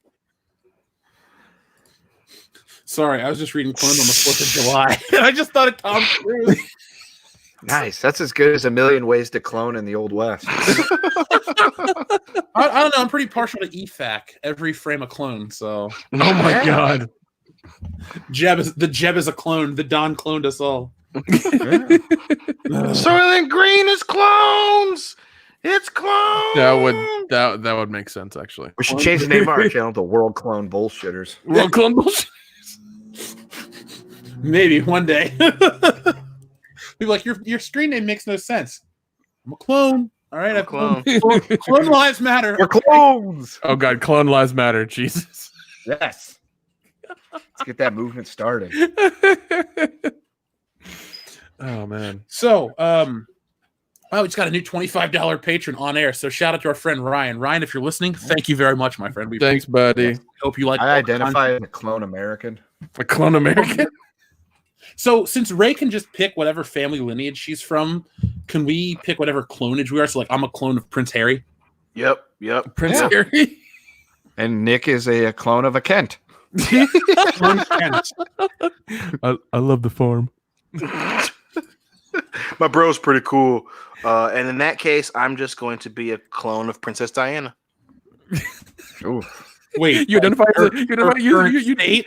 you wait, hold on. You identify as a royal white woman from Yes. from England?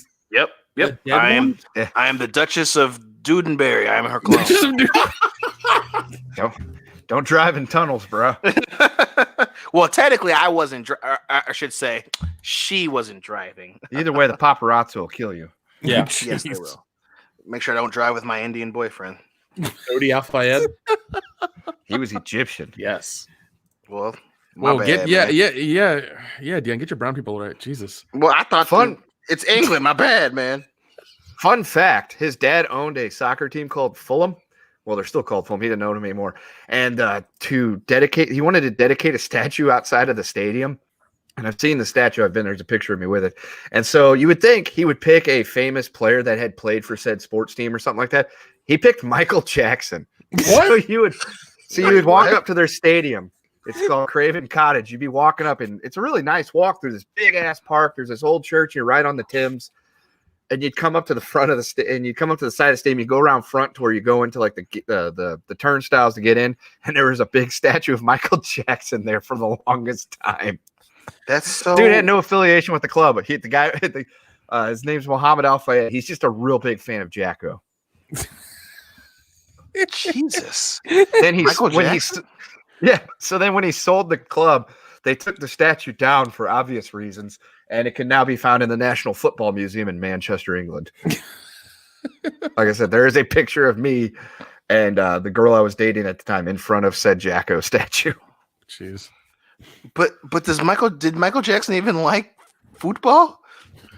It's unconfirmed. Completely unconfirmed. I think he liked footsie, but I don't know about football. Yeah, no, it's like Mohammed Al Fayed was just like a big fan of Michael Jackson. I think he had gone there once or something like that. So he was like, I want to put a statue of somebody out in front of the stadium to help draw people to watch Fulham Football Club. We're gonna put a statue of Michael Jackson in front of the stadium. I don't know. Just put a statue of a giant woman with tits where beer comes out of her nipples. Just do that. That'll bring people to the stadium. I would have loved to see I would have loved his assistant to be like, "Wait, what?" Yes, a statue of Michael Jackson. Yeah. The dude owned the stadium and the club. I guess put whatever the hell he wants out there. Well, apparently his business acumen wasn't that good because they told his ass, "Give us back the fucking team. You're done. Go home. Get you back up your shit. Go home." Yeah, I don't know who owns it now. We haven't heard from Ham Sandwich in a while. He says Palpatine gave Rey's grandma an outer rim. Hey! Oh. That's a Cecil level joke, and I. Oh god! I like that one. Yeah, that was a curveball. Benito Martinez says he is the jizz.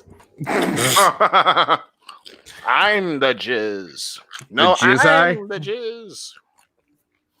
Return to the Jizz-Eye? Is that the next movie? Return of the Jizz-Eye. Return of the Jizz-Eye. Are you singing Cody Rhodes' theme song? Yes. Okay. Did you see that terrible neck tattoo he got? Holy shit, Yes. that was hilarious. If you ever want a wrong life decision when you're on top, it's getting a neck tattoo. I just love like people trying to very explain bad it. Like, oh, that's where he trains out of. It's like, I get that. That's fine, dude. Rep your team. I'm all about it. Rep your boys. You know, hey, I love where I train. But on your neck, Cody, it's bad enough we had to look at you blonde. You want to know how you rep or you train? Get a fucking t-shirt. Yeah. Or a beanie or a hoodie or like socks or something. But we really shouldn't be Put their surprised. logo on your trunk. Yeah, put the Exactly. logo on your trunk. Like, do something fucking practical. Getting a neck tattoo just says, I have too much money or I'm too retarded to think a neck tattoo is a bad idea. That's what it reads. We all knew that he was making bad decisions when he dyed his fucking hair blonde and started wearing white suits. I was like, dude, you look fucking terrible, Cody. Stop it. Your wife should have stepped in and been like, listen, honey, I love you, but you got to cut this shit out. or I'm taking the kids. We're going to my mom's house. All right. Yeah, we're going back to Stop it. Look, he looks like he knew he made a mistake right then and there. He's like, fuck. That look in his face. That look in his face is, what have I done? It's like they tell him afterwards, this is permanent, right? They ask him 10 years from now. He goes, what made you get the neck tattoo? A lot of cocaine. Yeah, a lot of cocaine. I was really fucking high when I got that tattoo. I didn't feel shit. Huh, that's kind of fucked up, Cody. Yeah, I know. My hair is too. So clearly I'm not in the best frame of mind. He looks like Dolph Lundgren from Rocky. He looks like he looks like Dolph Lundgren from Rocky after he got stuck in the Sudan. That's what he looks like. Like, stop doing that. Stop dyeing your fucking hair, Cody. Stop it. I get it. Your dad was blonde. That's cool, man. I appreciate it. But yo, DDP gave you your dad's jacket. Cut it off there. Cool. Stop. No more crazy shit. Stop it, Cody. I'm just glad we're all in agreement that that's a terrible tattoo. Yeah, it is. Listen, 90% of the people who knew about it were like, oh. Even Salamonster was like, yeah, I mean, it's his body, but yeah, that's a no for Terrible me. choice. Yeah. Fucking Cody. Our friend Dr. Coffinail says, I guess Ray's mom was boning the clone. Whoa!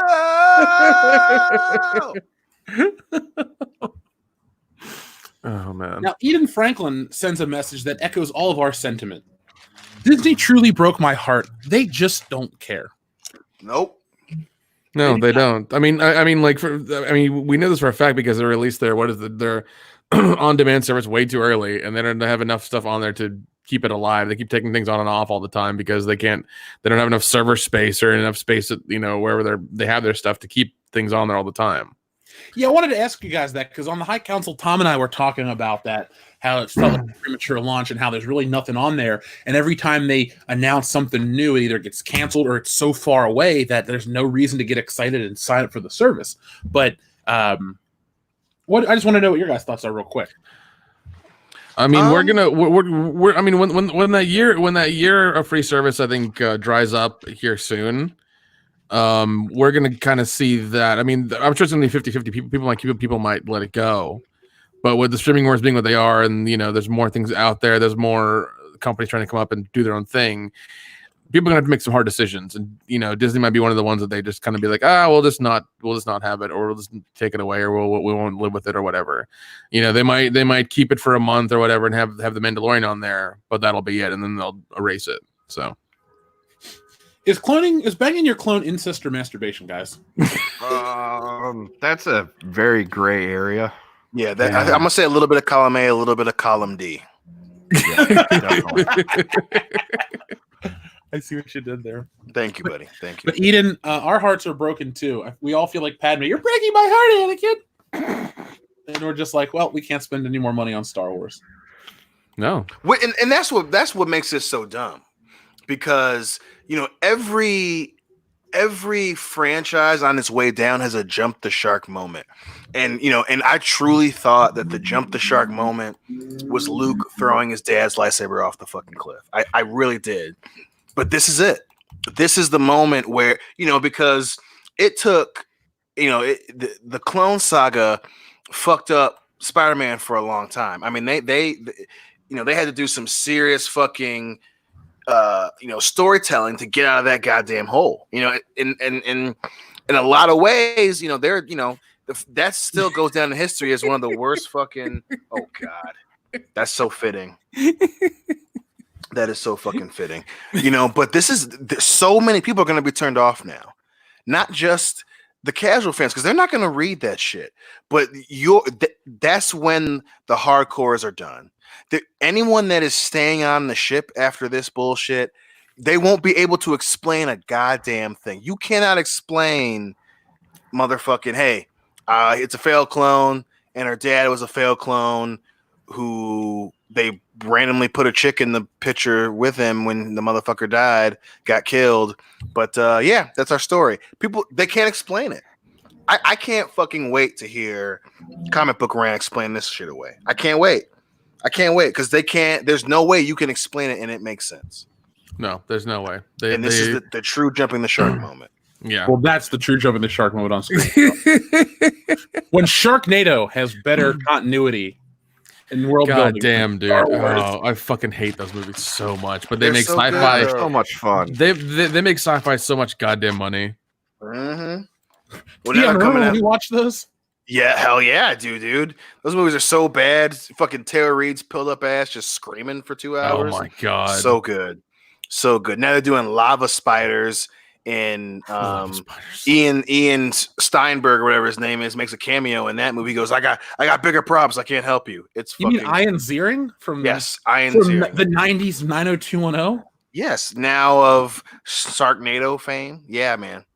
He is what I would love Lava to do? Spiders. If I had a time machine, I'd love to go back to the 90s and say, Ian, this is the peak of your career. But one day, you will be known across the world to an entire generation is the guy from a movie called Sharknado. And he goes, Jesus. What is that? Well, it's as dumb as it sounds, Ian. It's a shark. It's a tornado. It's a tornado of sharks. And you're the main lead across 4 movies with this actress named Tara Reid, who one day will go from Hollywood it girl right where you are. It's a crazy pill bitch. A crazy pill bitch. Well, I love that, like, on the Wikipedia the spinoff is Lava Ranchula. Lava Ranchula, there you go. Yeah, and then they had a video game that was on iOS called Sharknado the video game.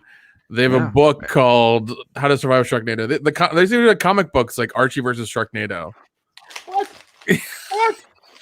One-shot comic book simultaneously published by Archie Comics, July 22nd, 2015. They even got 2 documentaries: Sharknado Feeding Frenzy and Sharknado Heart of Sharkness. Heart of Sharkness. I love it. I love that title. Yeah. So I mean, they're both. I think they're both mockumentaries. So yeah, it's like how it started and all that shit. So yeah. So- but I don't know those. I don't think there's any more coming out. I think the one in 2018 was the last one. It was like it's called The Last Sharknado. It's about damn time. 2018. Yeah, they don't think the Tara Reid's gonna make it much longer. So what you're telling me is that they're practicing restraint and they're not milking the franchise? Yeah, and that's sci-fi Sure. practicing restraint. That's hard. We actually live in a world where the Sci-Fi Channel has more integrity than Disney. That's crazy. Yeah, That is that's that's kind of fucked up. Chuzilla says, remember when a movie novelization helped to understand the movie better and not have to explain it? Yes, Chuzilla. I'll give you 2 examples. Spider-Man and Spider-Man 3, because I never read the novelization for 2. Spider-Man 1 gave a little more in-depth reasoning behind Mary Jane's thought process when she was up on that bridge when the Green Goblin had kidnapped her. But Spider-Man 3, if that movie was made like the book, it would be the 2nd or 3rd best Spider-Man movie instead of the worst or one of the worst Spider-Man films.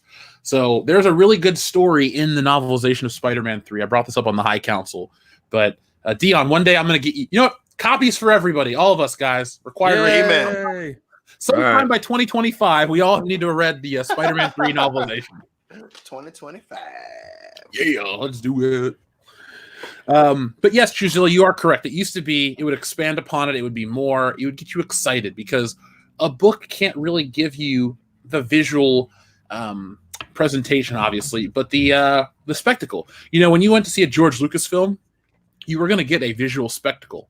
So if you sat down and read the Empire Strikes Back novelization, you may be able to get a sense of scale, maybe for like the Falcon going through the asteroid field, but just the sheer size of the walkers or the cold chambers of Bespin and how they're fighting the lightsaber duel and the tension, you don't get that kind of stuff.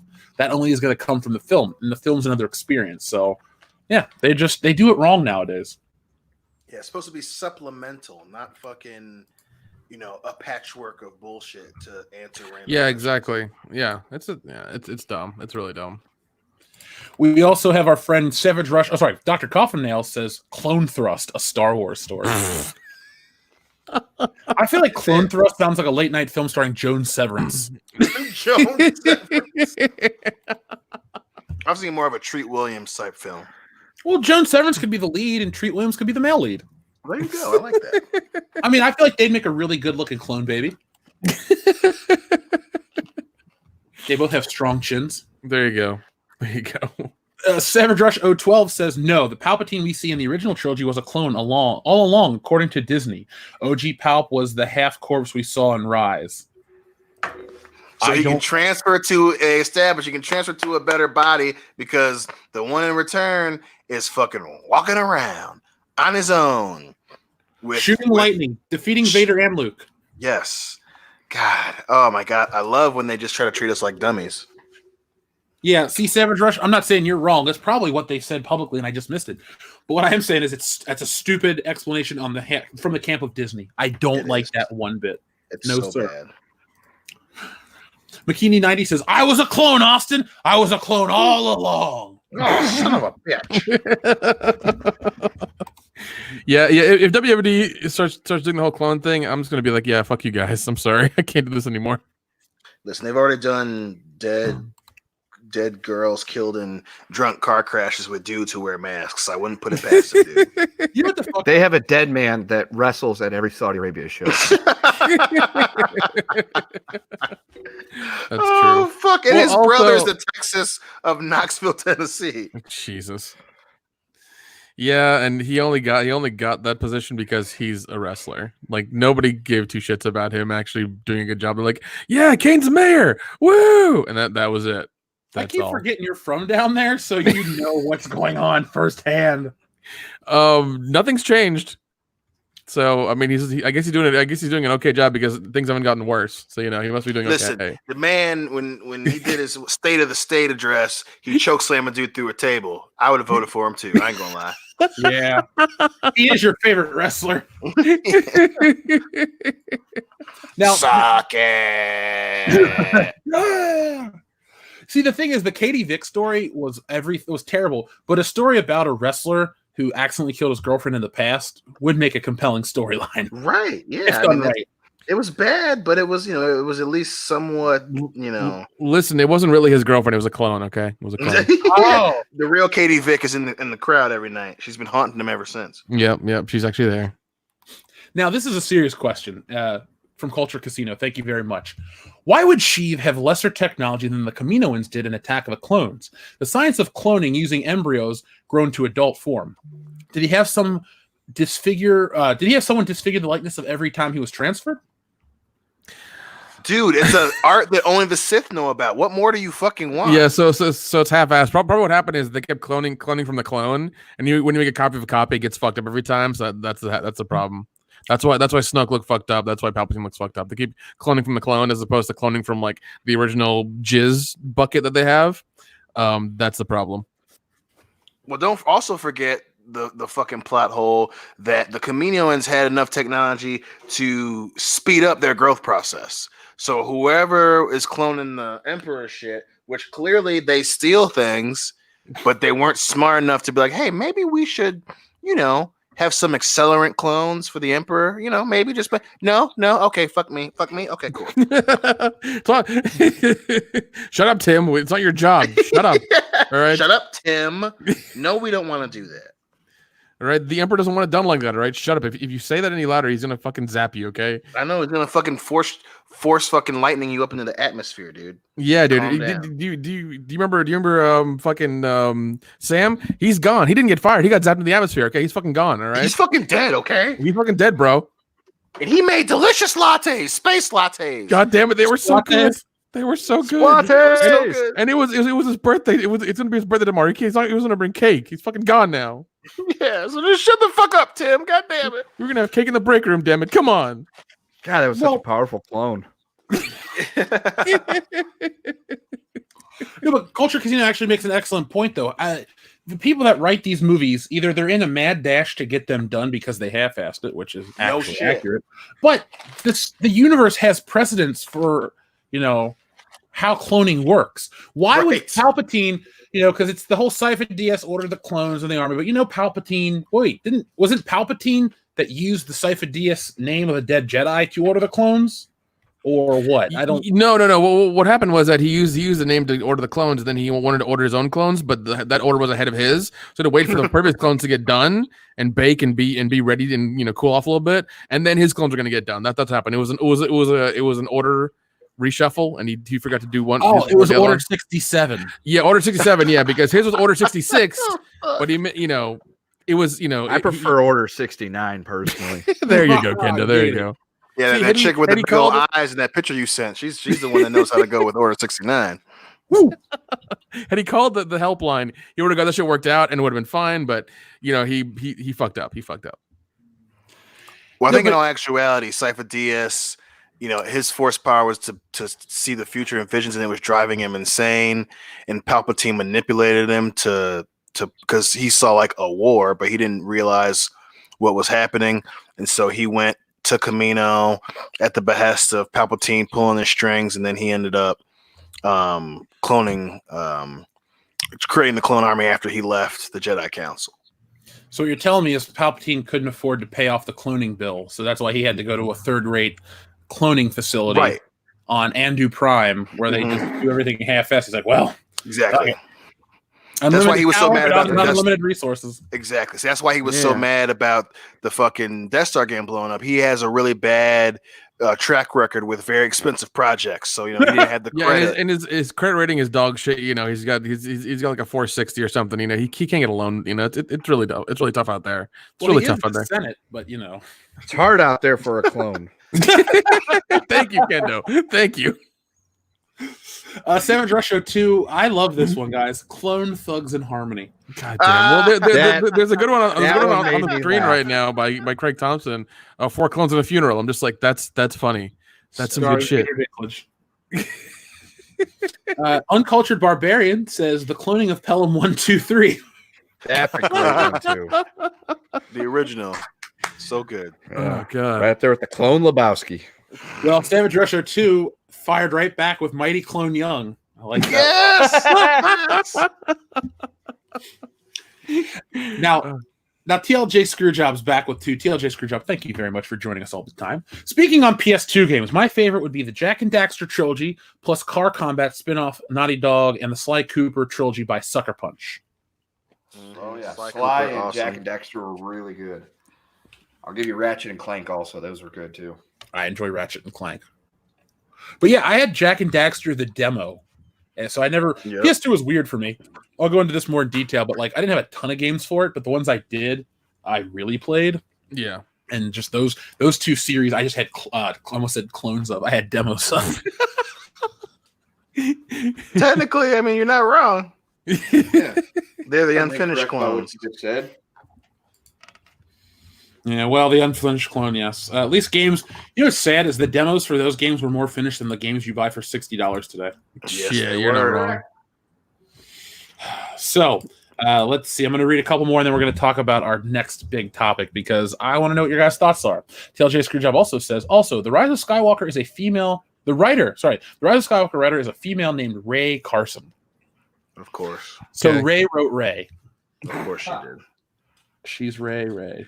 Reaching much, Ray? No, not at all. She's retarded. Barney the Spaceosaurus woke reeks says, great thing I stopped watching Star Wars after Rogue One. That would have been the perfect place to stop, actually. Yeah.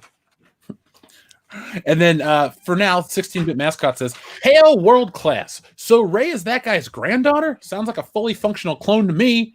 Eyes and fingers are affected, but not the third leg.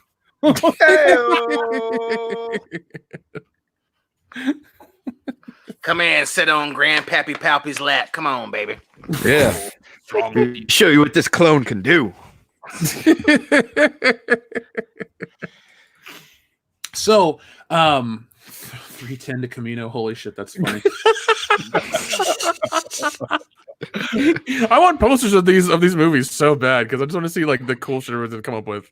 I want posters so bad. I do like Dr. Meatball's Maka Make America Clone Again. Oh, dude. So good. I also So like Burn fucking After good. Cloning. Last week, or no, was it 2 weeks ago? Maybe even 3 at this point. They announced they debuted, they showed us the Robert Pattinson, as we call him Bat Pat on this channel, the Bat Pat costume. And we were all underwhelmed. People want to say, well, Jeff, it was a stuntman. Well, friend, it's still the same suit. But it wasn't Robert Pattinson's chin. Okay, I don't care. I was just talking about the suit and the motorcycle and how they were very underwhelming from a design standpoint. And now this week, we have our first glimpse at the new Batmobile, and I am underwhelmed. I am very underwhelmed. It seems like they're going for almost like a It blade, looks like like a blade thing almost, where like he's got like kind of a modified Charger-esque, car or yeah. something, and it's weird they're going because like this guy's a fucking billionaire. Why are they going this route? I mean, how do we know what the story's about or anything about it at all, or is it just like? I mean, is it Well, normal it's supposed Batman? to be early in his career, not exactly year 1, but I think it's like within the first 5 years of him being Batman or something. So he's at this point the Batman. Hold on. Eva Marsh, the thing that's on the screen, I love it. I'm a clone playing a clone disguised as another clone. God damn it, that's good. You're a clone. Don't know what clone he is. People are asking if this is Trailer Park Batman. It might be.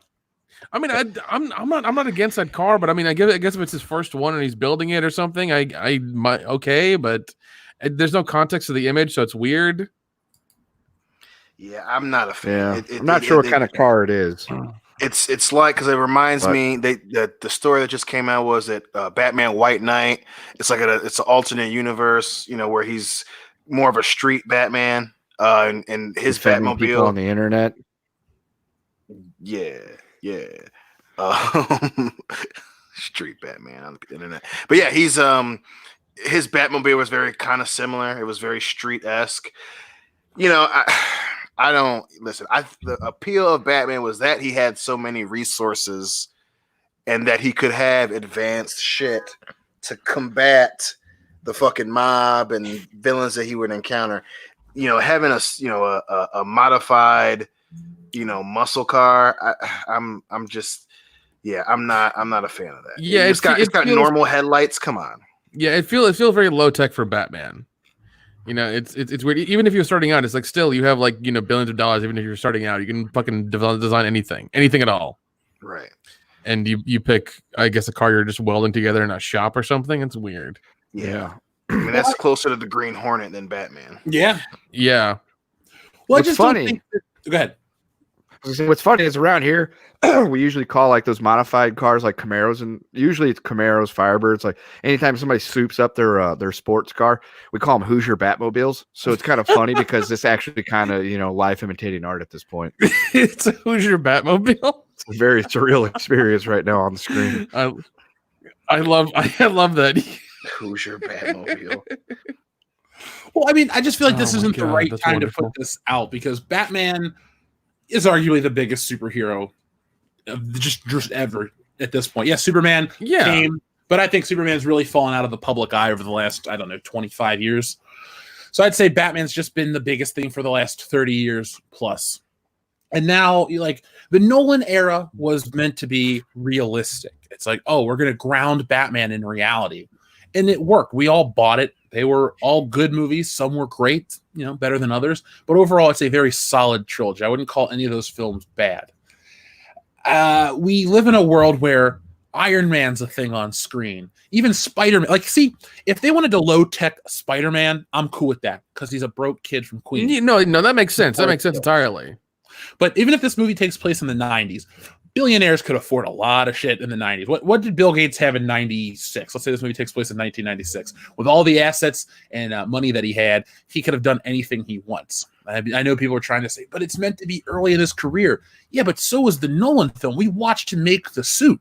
Yeah. And it's still finished. Yeah. It was based off tactical armor and design work. People say, well, it's 2005. It's different. Look, the military has shit that's so far advanced. And when you're a contractor to the military, you're working on that so far advanced shit. So don't tell me that there wouldn't be some kind of stuff at Wayne Enterprises or Wayne Tech so far advanced that Bruce couldn't get his hands on it, that he has to piecemeal his suit out of armor and hockey pads. Well, even the thing he got for the Chinese company where he was going to get the plane and take them back to Gotham, that was forgotten about military technology. And he used that to take the guy back to Gotham. Well, even if it's early in his career, doesn't he still have a shitload of money? Yeah, that's the thing. Okay. I mean, in Batman Begins, handled it perfectly. He orders 10,000 parts of the cowl, and then they come to find out that it's really the graphite's fucked up, and it breaks. And he goes, "Well, we'll just order 10,000 more." And he goes, "In the meantime, don't fall on your head." Like it made sense that hey, there are kinks. But hey, you're still fucking rich. I'll just order 10,000. You know what I'm saying? So it wasn't like it was he cut up half of a football helmet or some shit. He's rich. He'll just order more parts in the meantime. So this shit just doesn't. Again, his research and development was making a lot of shit for the military that they didn't take. So they had a bunch of fucking souped up tanks, and that made sense. It still was. Hey. It was practical. That's why it looked like a fucking tank, because they were built for hopping rivers with steel cables to make bridges. Yep, that's what it was. And, it made sense that he would go, okay, well, no one's going to notice it. I'll just take this shit. It's still advanced, but it still makes sense that how he came into contact with this shit. This stuff, it's like, Batman mixed with supernatural. Like, what the fuck? He's got a muscle car. It's got normal headlights. Like, come on. Come on, Robin. We've got to do the family business. 7 people hunting things, Carry on my wayward Batman. Robin, come with me. Yeah, I just feel like this is a little too low tech, especially in the yeah. I mean, world. Yeah, once again, this image is without context. I mean, it may be a wonderful movie, may have answer for this, who knows? But this is the Batmobile. What the fuck? Well, the thing is, everything is these are images, these are finished pieces from the film. We're not even judging the film, folks. We're just judging the aesthetic of what's in front of us on the screen. And you don't need to watch the movie to know what it looks like, because this is what it looks like. It's not going to change in the movie. Like, oh, this is like the car actually has all these extra features that makes it look cool. I'm like, no, he drives this fucking car. Now, if he gets a different car in the movie, fine. Then I'll be like, well, the secondary Batmobile is cooler. Like, I don't like BVS, but that Batmobile is way cooler than this one. And I consider that on the lower end of what I like as Batmobile. Yeah. I do like the Batmobile from the Nolan movies a lot, though. It was really awesome. I fucking love the Tumbler, man. You know, the Tumbler was so cool. It made sense. You know, hey, we've got all this shit. We don't know what to do with it. Well, we'll just paint this shit black. You know, that made sense. Yeah, but in this Batmobile, he drives around listening to Inagata Devita and Lowrider. Iron Butterfly. Didn't that guy go missing? Yeah, and they found him dead at the bottom of a ravine. I've got that album. So my thing is that, like, this is like a real world, our world, not the Batman world. I don't know if this is going to play big with audiences in today's settings, because, like I said, we have the Iron Man stuff. Black Panther's teched out. Black Panther and Batman should have like similar tech. You know, some people are like, well, it takes away from the story. I understand, but Nolan did it well. Everyone considers, well, not everyone, but a vast majority of you consider The Dark Knight the best Batman film. He had technology out the ass, sonar out of cell phones, you know, and all this other crazy shit that he invented. What are you building for him next? A rocket ship? People would still love that movie if he had a rocket ship, okay? That's the kind of Batman that we had. And it was still grounded, and I'm using quotations here, and semi-realistic and very much accepted. I want this movie to be great. I'd be fine. Look, if this is a great Batman movie, I can enjoy it and hate the suit. You know, right. I actually really enjoy the Amazing Spider-Man 2 costume, but it's a shit movie. So I'm not judging these films just on the aesthetic of the superhero. But at this point in time, I am vastly underwhelmed by the car. Yes, I think that's very well put. And again, like I said, if you're trying to go for a gritty feel, that's another thing. I'm very concerned they're trying to go, you know, the gritty Joker Zack Snyder route, where it's like, hey, yeah, I mean, we have, you know, he's still Batman, but he doesn't have, he's upper suburb rich. He's not billionaire rich. Like, that's not what we want to see. We don't want to see a different take on the resources of Batman. Like, that's part of the character, is him having this almost unlimited resource to further his pursuit to end fucking crime in Gotham. You know, now you got a dude that is making souped up Chargers into the Batmobile. Well, then that brings him closer to ground. I'm not interested in seeing, you know, I'm not interested to seeing the Batman, the guy who I went to high school with, becoming fucking Batman. I want to see Bruce Wayne, who was trained by fucking ninjas and is incredible, is the greatest detective on the planet. I want to see that Batman. I don't want to see, you know, Walmart Batman. Give me fucking actual Batman. You know, that exactly. It takes, you know, my suspension of disbelief, you know, is you know, a military piece of weaponry makes sense to outrun the fucking cops. He's got a souped up Challenger with what is this, Fast and the Furious? Yeah, this, you know, was Vin Diesel gonna? Yeah, is Vin Diesel gonna be like Batman's family? You know, I don't want to see that shit. We're family. Dude, Vin Diesel's going to play, was it Egghead from the old Adam West series? series? Oh, my God. Oh, that would be wonderful. Vin Diesel's Mr. Freeze. Oh, Jesus. I want everybody free. Oh, my God. My wife, my family. It's just, instead of his wife in the tank, it's everybody in the tank. Yeah. They all have the Michelle same Rodriguez disease. And Tyrese. They all have the same disease somehow, just he doesn't. Yeah, or it's fucking you know, they take a fucking mannequin and they put Paul Walker's face on it. Oh shit. So what is everyone's favorite Batmobile? Kendo, we'll go with you first. 1989. Nick. Ooh, 1960s. Ooh. Dion. Oh shit. I gotta go with Batman Forever, dude. I fucking love that Batmobile. That's Batman Forever. I'm going with 89 as well, but a close second would be the animated series Roadster. Ooh. That is a cool ass car. That is very cool. It's very impractical. Oh yeah, it's like the size of a limo. It's weird. Yeah. It's just long as fuck. Yeah, It's a Buick. it's a. A Buick with hockey pads. There you go. But yeah, I haven't seen too many things from this movie design wise where I'm going, my God, this is great. You know, the movie could come out and be amazing, and if it is, hey, cool. I want it to be. I like Batman. He's my second favorite superhero, but I don't like what I'm looking at. But movie proved me wrong. Yeah, I'm in that camp as well. It's like I hope it's good because what's coming out right now doesn't look too good. So. Hey, look how impractical the the thing is fucking because only a third of it is his fucking cockpit. The other 2/3 is just like the car. It's just engine. It's like a V22 or something. Like what the hell? Yeah, man, he's about to go to the club with that fucking Batmobile. Blanket, motherfucker.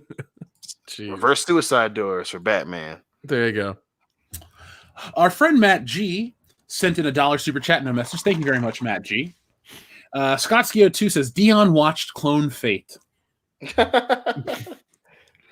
No, Dion didn't buy many copies of the movie. He just cloned them all with his credit card. That's a little bit more fitting, isn't it? Yeah. Dixon Cider, great name. Dion should come back as a pony. Magical horse dong, a lady pleasure for sure. A lady pleaser for sure. Would that be like the ultimate, like your personal hell, or you're just, happy? I will say that I will be very uncomfortable if I came back as a pony. I'll tell you that. TLJ, If he does, we should get one of those little tiny merry-go-round things and strap him to it and make charge people to ride him for 12 hours a day. I mean, I don't like that. Instead of a carrot on a stick, it'll be a bottle of Lagunitas IPA. it's your own personal hell, Dion. Your own personal hell. Folks, if you want to make that happen, we have to wait till Dion dies, of course. Oh my we'll God. resurrect him as a pony. Oh my God. So stay tuned.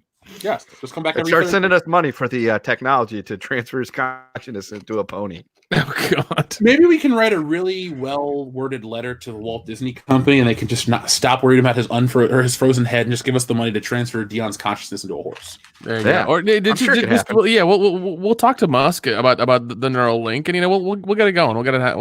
We have the technology. We can rebuild him. Listen, I'm not trusting my cloning process with a dude who has hair implants. Just not happening. Hail Thud. That's right. Hail Thud. Oh man. TLJ Screwjob, this is great. Ray Palpatine, one half of Jakku Heat. We want your legacy, Luke Skywalker. We coming for you, nerf herder. That is the best. Oh my God! Oh, that's a good one, man. That's a good one. That's awesome. That wins. Actually, this is WrestleMania season, so we're all kind of tuned into the WWE and AEW. TLJ Screwjob, thank you so much. That was fucking incredible. Jakku Heat. Oh my God, dude. We could do Star Wars wrestling promo. We should do those on Patreon. Yeah. Darth Fatass says, looking at the current movies playing, The Invisible Clone or Harley Quinn, Clones of Prey. No, how about Sonic the Clone Hog? I'm glad you didn't call him Clonic the Hedgehog because it sounds like a colonic, and I don't really want to watch a movie about a hedgehog getting a colonic. All right, Ron Jeremy. As the hedgehog. Yeah, that's all it'd be. Just be Ron Jeremy getting a colonic. That's all it would be. I'm uncomfortable that Ron Jeremy's in one of my favorite movies fully dressed. I don't want to watch a movie. Is that Ghostbusters? Oh, wait, I forgot he's in that. No, Detroit Rock City, but Ghostbusters does have higher rank over Detroit Rock City. Okay, I was about to say, I was like, he's fully clothed in Ghostbusters, and he's there. Well, we He's can't fully see his closing Orgasmo, too. in that. That's true. King Archer says, that tattoo is so bad. A terrible tattoo would have been a better idea. Yeah, that's a very fair point. TLJ Screwjob was on a wrestling roll tonight, dude. So Y2C, Palpatine Clonage Show, or well, it's the big clone. Big bad clone tonight. My favorite match of the big clone is when he and Hulk Hogan were fighting on top of the Kobo Center in monster trucks, and he got dumped off of it and fell to his death, but then he came back and fought like 10 minutes later. That's WCW 1995 for you, bro. Jeez. No Russo needed. Yeah, the big clone. Andrew Clark, thank you very much. He says, you need to ask Rags about banging your clone. EFAP has spent a lot of time on this question, and Rags is the undisputed expert. Please get him to answer. Well, guys, talk about this for a minute. I'll see if Rags is on Twitter, and I'll ask him right now. See, that also brings up a really good point, because I know it was asked before whether or not it was incest or masturbation. But since we're dudes, and if we bang our clones, it would be like dude clones. So would that make us like gay or not? Because there's like a whole like underlying layer there, because yes, it can technically be incest, but can you really have incest with yourself? Because if that's the case, most of us have incest on a regular basis. It could be seen as just having sex with yourself, therefore, you know, it's masturbation. But then it's like you're all, if you do count it as sex, you're having sex with a member of the same sex, and then that just brings up a whole lot of other, you know, underlying like questions about What R. Kelly trapped in the closet clone shit are you on right now? I don't know. I'm just, you know, there's a lot of weird things. He's going through a thought experiment right now, and it's fucking him up a little bit. There's a lot of variables. I'm in the clone center, and I'm trapped in the clone center, but I'm at the clone center. I'm fucking my clone at the clone center. I mean, then it's like, are you attracted to yourself? Oh my god, man! You're working yourself up. Just get off the ride. Get off the ride. I don't even want to think about it. I can't. No clone banging. It's not gay if it's in the clone way. With the clone in the middle, there's some leeway. Oh, shit. But then you run the risk, because like in Multiplicity, when he got cloned, oh my god, his first clone was like really way more macho and could probably kick his ass. So then the clone could be more sentient and like totally take, instead of you banging the clone bangs you. Hendo, look away from the clone's light. Look away. Put the blue pill down, man. You're gonna turn into Arnold Schwarzenegger in the 6th day. Yeah, there's just too many variables here that you just don't want to. You know, we should not cross these boundaries. Do not cross the clone streams. Yes. Let's take a hard no clone banging stance right now. Well, your own clone. You can bang other people's clones. I don't care. Okay. Now, if your girlfriend has a clone and you sleep with the clone, is that cheating on your original girlfriend? Depends. How sentient is the clone? These are questions that must be answered. Are we talking like multiplicity clones? Where every time you clone somebody, they get worse? Or every time you clone a clone? If you clone the clone, that's when you have problems. It's when you clone the original, you're okay. There's so many questions. So many questions. I don't need the rest. I need answers. Yeah, thanks, Star Wars, you fucking idiots. Our friend Salvador says, Nick, what's the situation on Mother Noose and your thoughts on Saint Maud from A24? I'm cautiously optimistic. They've honey-dicked me, trademark, before. What is it, Saint Maud? Yeah, M-A-U-D, like Maud Adams. She's a classy broad. Yeah. Status on Mother Noose is that the campaign's still going. You'll see that at the end of the episode. I'll show you the link for it. Yeah, it's still going, still getting edited, still getting finished. That's all I know about it. I don't know anything about Saint Maud. Oh wait, no, I do. Wait, I do. I have seen this thing before. I don't know. A24 is always hit or miss for me. Saint Maud looks okay, but I watched uncut gems or whatever, and I thought it was really boring. It was just Adam Sandler crying, complaining about his life being shit, and then when he finally gets to a point where it's going to be awesome, it just ends. So yeah, I don't know. A24 is just so I've come to a point now where like I'll watch movies whenever they come on VOD. I'm not going to give it any sort of money or give them any or go to see them in the theaters anymore. But Saint Maud looks okay. It looks fine. It looks like a copy of Exorcist or something. Let's see. We also have Bomb Shoes. Thank you very much. Disney Boardroom. Hey, you know that EU book where the Emperor comes back? Yeah, that's the worst one. Let's do that in the next movie. Now, Bomb Shoes, you clearly have an insider's insider's look at Disney and the way they operate, could you please send your insider our email address, worldclassbs@mail.com? We'd love to hear other thought process of how The Last Jedi got made or some of the Rise of Skywalker choices, because clearly they're about as basic as that one. Hey, remember this shit? Let's do it. People got paid for this. These are ideas that happened in a room that they accepted. Yes, that's the thing. Yeah, it's dumb. But Hollywood's in a bad place anyways, so, fuck them. Dr. Coffinail says, Bad Bond 37, Clone Raker. Actually, if you did Moonraker, if you did Moonraker with clones, that would actually make more sense. Yeah, actually. Actually, now that you mention it, holy shit. Yeah. Because I watched it recently. I was like, if you made it instead of like him bringing these people up that he chose, instead of just like you could just take the DNA and clone them, and the spaceship once everything on Earth is dead. Then yeah, that makes way more sense than him just bringing these people up, having to live with them, and life support and food and water and all kinds of shit. That would be dumb. Just have this clone them when you come back to Earth when everything's dead and the aerosol of the nerve agent is gone, and then you're good. So. So we also have, let's see, Christopher Richshot. Thank you very much. Clones Are Us, where you can be one too. Oh my god. Where a clone can be a clone. Where a clone can be a clone. Cloney Jesus. Chucky Clones. I would go there. It's just all one robot. Yeah. That'd be freaky, dude. That would be freaky. Do you remember when Five Nights at Freddy's was a fucking thing? Yeah. Yes. And then Fortnite came along. Well, Yeah. Five ruining Nights the at Freddy's game. were out as welcome, but the first two were pretty good. Yeah, I was just making like a show or a movie out of that or something. Yeah, I think they're gonna make some type of I don't know if it's Netflix, but they're supposed to be making like a movie out of it. That train has sailed. That fucking IP is dead.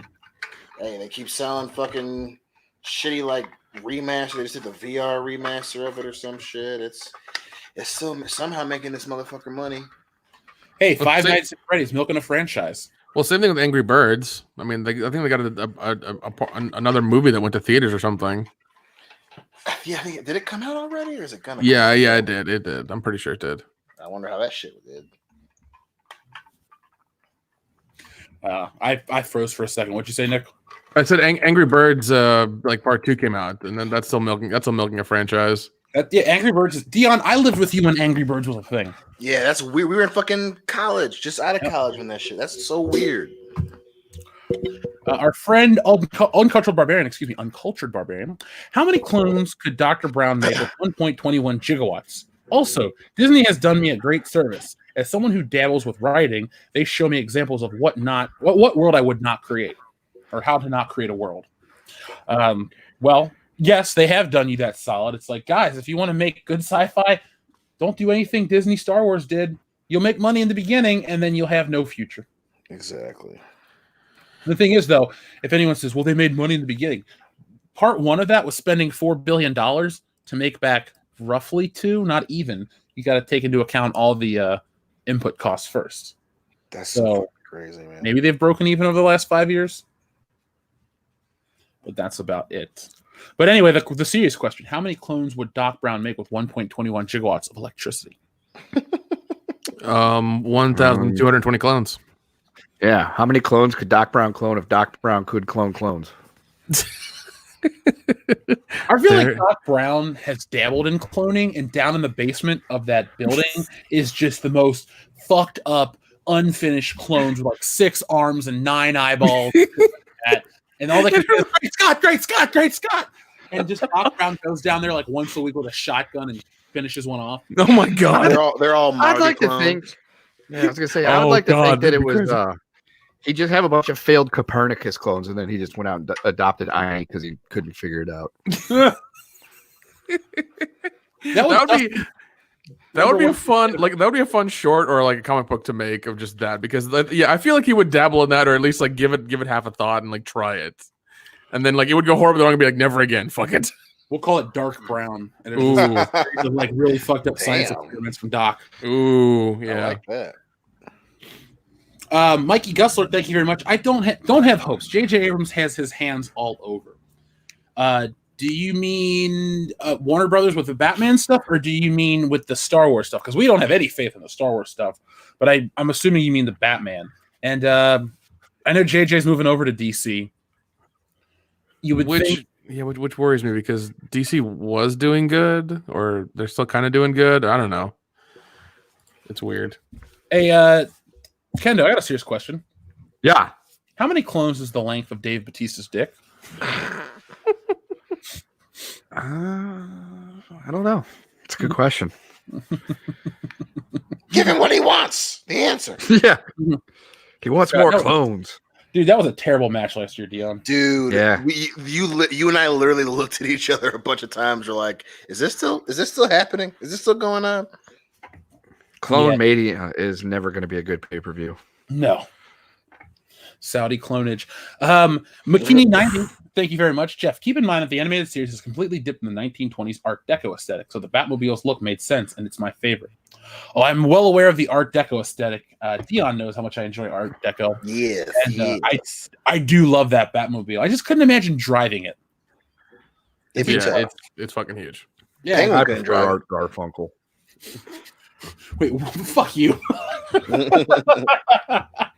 I had to think about that for a second. McKinney 90, what are your thoughts on the redesigned Batmobile from the 97 redesign of Batman? I think it's a very underwhelming change for a very fantastic show, but that could just be me. Uncultured Barbarian also says, not gonna lie, when I came home from work years ago and saw the intro to Batman the Animated Series the first time, I admit I had a nerdgasm and chubbed a little. Yeah, it's a great show. Show that turned you into a man. Yeah, it's a wonderful show. I grew up with that show. That is the gold standard for Batman. Yeah, I mean, I still remember seeing Clayface as a kid, and he was terrifying as shit to me. And I wish they would make him a villain in a movie at some point.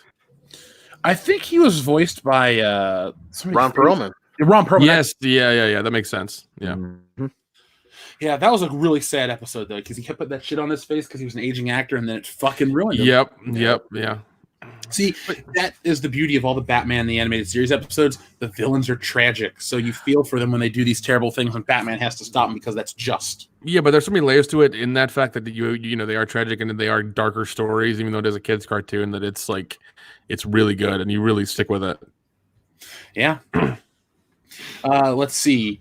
Adam Wofford, what's up? He says, it's only incest if you and your clone make a baby. Just wear protection and it'll be okay. But I'm not even going to get into it. No, just stop, Kendra. Just stop. Jonathan Stoffel has a life-altering question. If you go back in time and bang your wife, is it cheating? Actually? Oh, shit. See, that's a totally different set of questions now. Yeah, see, because technically no, because you're still only sleeping with that person. But what if, like, you go back in time and you bang your wife? She would automatically get that memory. But then what happens if you go back and you bang her and it was just like a one-time thing and you get put off by her and then you don't marry her and that just or I've been with somebody that I initially hate. There's too many problems here, guys. We cannot go down these roads. Roads? Where we're going, we don't need roads. Like he doesn't need that neck tattoo. Yeah. We have more questions. Or we have somebody. Carl Page chimes in. I think banging your own clone would be G and incest. Take twins, for example. Natural clones, but have different personalities, thus their own people. Yeah, like in Multiplicity. You love that movie, don't you, Kendo? I do. It is a good movie. It's a damn good movie. What if you got your wife pregnant in the past? Yeah. Then you're your own grandfather, like Fry from Futurama. I don't know. Yeah. Why would it be your own grandfather? It's your wife, not your mom. I don't know. I'm just making shit up now. Yeah. I'm confused, okay? They don't make me smarter out in Kansas. I miss the corn. You know, like what if you're like a really well paid like engineer or something like that, and you invent time travel and you go back to college when you met your wife and you bang her and you get her accidentally knock her up in college and then you have to drop out because you got to pay for the baby and everything like that, and then you never become an engineer. You're a professional fry jockey. Yeah, think about it. That's a paradox. These are all paradoxes. I don't know what to tell you. I don't know. You unravel the space-time continuum to destroy the whole universe? I don't know. Yes. The fourth dimension comes and pecker slaps you and says, "You fucked up." Sure. Oh man. Jeff? Scary shit. You still there, buddy? Jeff, you there, buddy? I'm alive. Okay, good. Okay, just making sure, man. There was a cat in the sink, and I had to yell at it. Oh, okay. Get out of the sink, cat. That's exactly what I Take said. a bath. This cat. Never mind. Shit. Finally, Uncultured Barbarian says, "No country for cloned men." God damn it. Nice. I think we're just going to call this the cloned episode. Seriously, everyone had a No, that's fine. That's fine because I love all the clone stuff. It's hilarious and it all works really well. I think it's funny as shit. Walker, Texas cloner. That's going to be my new one. Damn it. It's okay. Walker told me I have AIDS. Wait, does that mean if you get cloned, that clone has AIDS? Is that what that means? Yes. Shit. We only 1-to-1 clone. We don't genetically engineer or alter. Oh, So okay. if we clone Phil, they both have diabetes. God damn it. Yeah, So- but what if like you do have a clone and your clone goes out in Shut the up. world and you don't Shut know up. it? Shut up. Shut And up. it gets AIDS. Shut and up. then you bang it and then you get the AIDS. Damn it, Kendo quit. I'm putting it out there. If I were to clone myself, I would never stick myself in my clone. Oh, okay. I mean, That's fair. So my that's a clone, good stance to take. my clone can go do it at once, but I'm not fucking it. Oh, Dion, you're gonna love this. Yeah. This for super chat comes from Uncultured Barbarian. Again, thank you very much. And by the way, this is the best thing. Sheave it to Beaver. Holy shit. Anyway, Uncultured Barbarian says, was searching for RoboCop clips earlier and found a YouTube vid, The Ballad of Clarence J. Boddicker's Revenge, and it shreds. Oh, I got to think that. Dude, when I was in Texas last week, RoboCop was on TV, and it was the part where Ed 209 shot up that dude. Yeah. That part's funny, but when Murphy gets shot, I don't like it. Yeah, I don't blame you. It's violent as shit, All those man. blood squibs are just fantastic, though. So Nick, tell the folks about your movie. Let's see if I can do this properly. Let's see. And screen share. There we go. All right, ladies and gentlemen, I helped shoot a movie that also that Jeff has a cameo in. So you guys need to buy it. It is called Mother News Presents Once Upon a Nightmare. We have 26 backers. We have 35 days to go. We have gone over. We're over our goal of $1,000. So thank you for those who have contributed. And you know, any little bit helps. Any amount of money will do. Let's see, how much is a damn DVD or a Blu-ray? Let's see, $20 for a DVD. I think it's like $35 for a Blu-ray. So if you want them, order them now, because once this is done, it's going to be a while till you get them. The movie, it is a horror movie. It is an anthology movie. It takes fairy tales like Three Little Pigs, which is ours is like three bad cops who get killed by somebody else.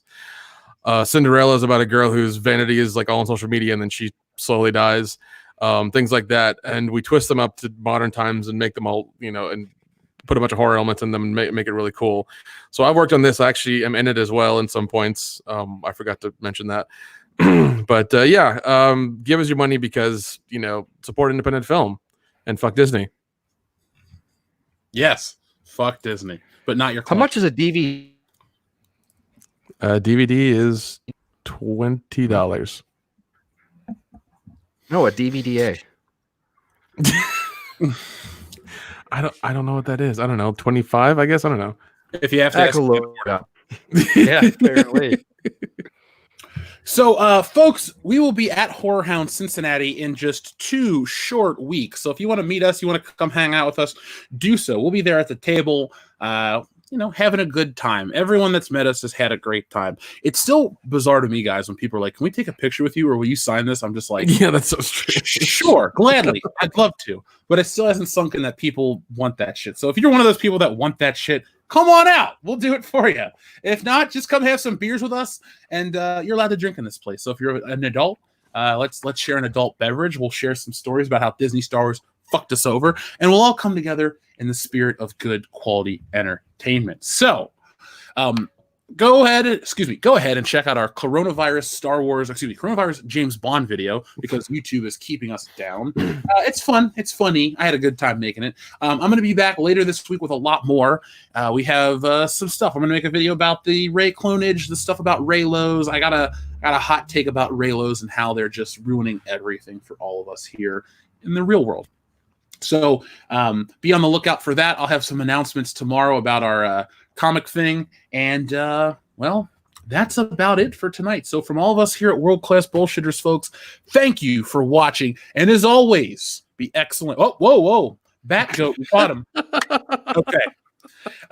Batgoat says, "Hey Jeff, I plan on uploading a video of my intention to make my own Star Wars 7, 8, 9 trilogy.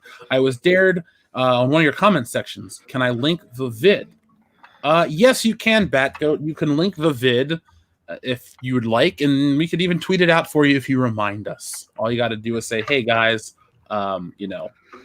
this is it. This is Batgoat. Help me out." Yeah.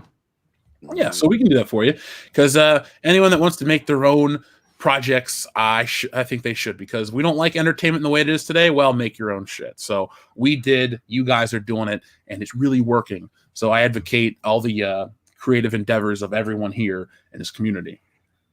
So, just remind me, Batgoat, and we'll gladly do that for you. Anything else, guys? No, man. Coronavirus. Fuck you. Over on After Hours, we'll tell you how we accidentally ate testicles, and we'll talk about the PlayStation 20th anniversary. Not a joke. That's a true story. So, folks, thank you for watching. And again, be excellent to each other. .com. Don't clone yourself. .clone.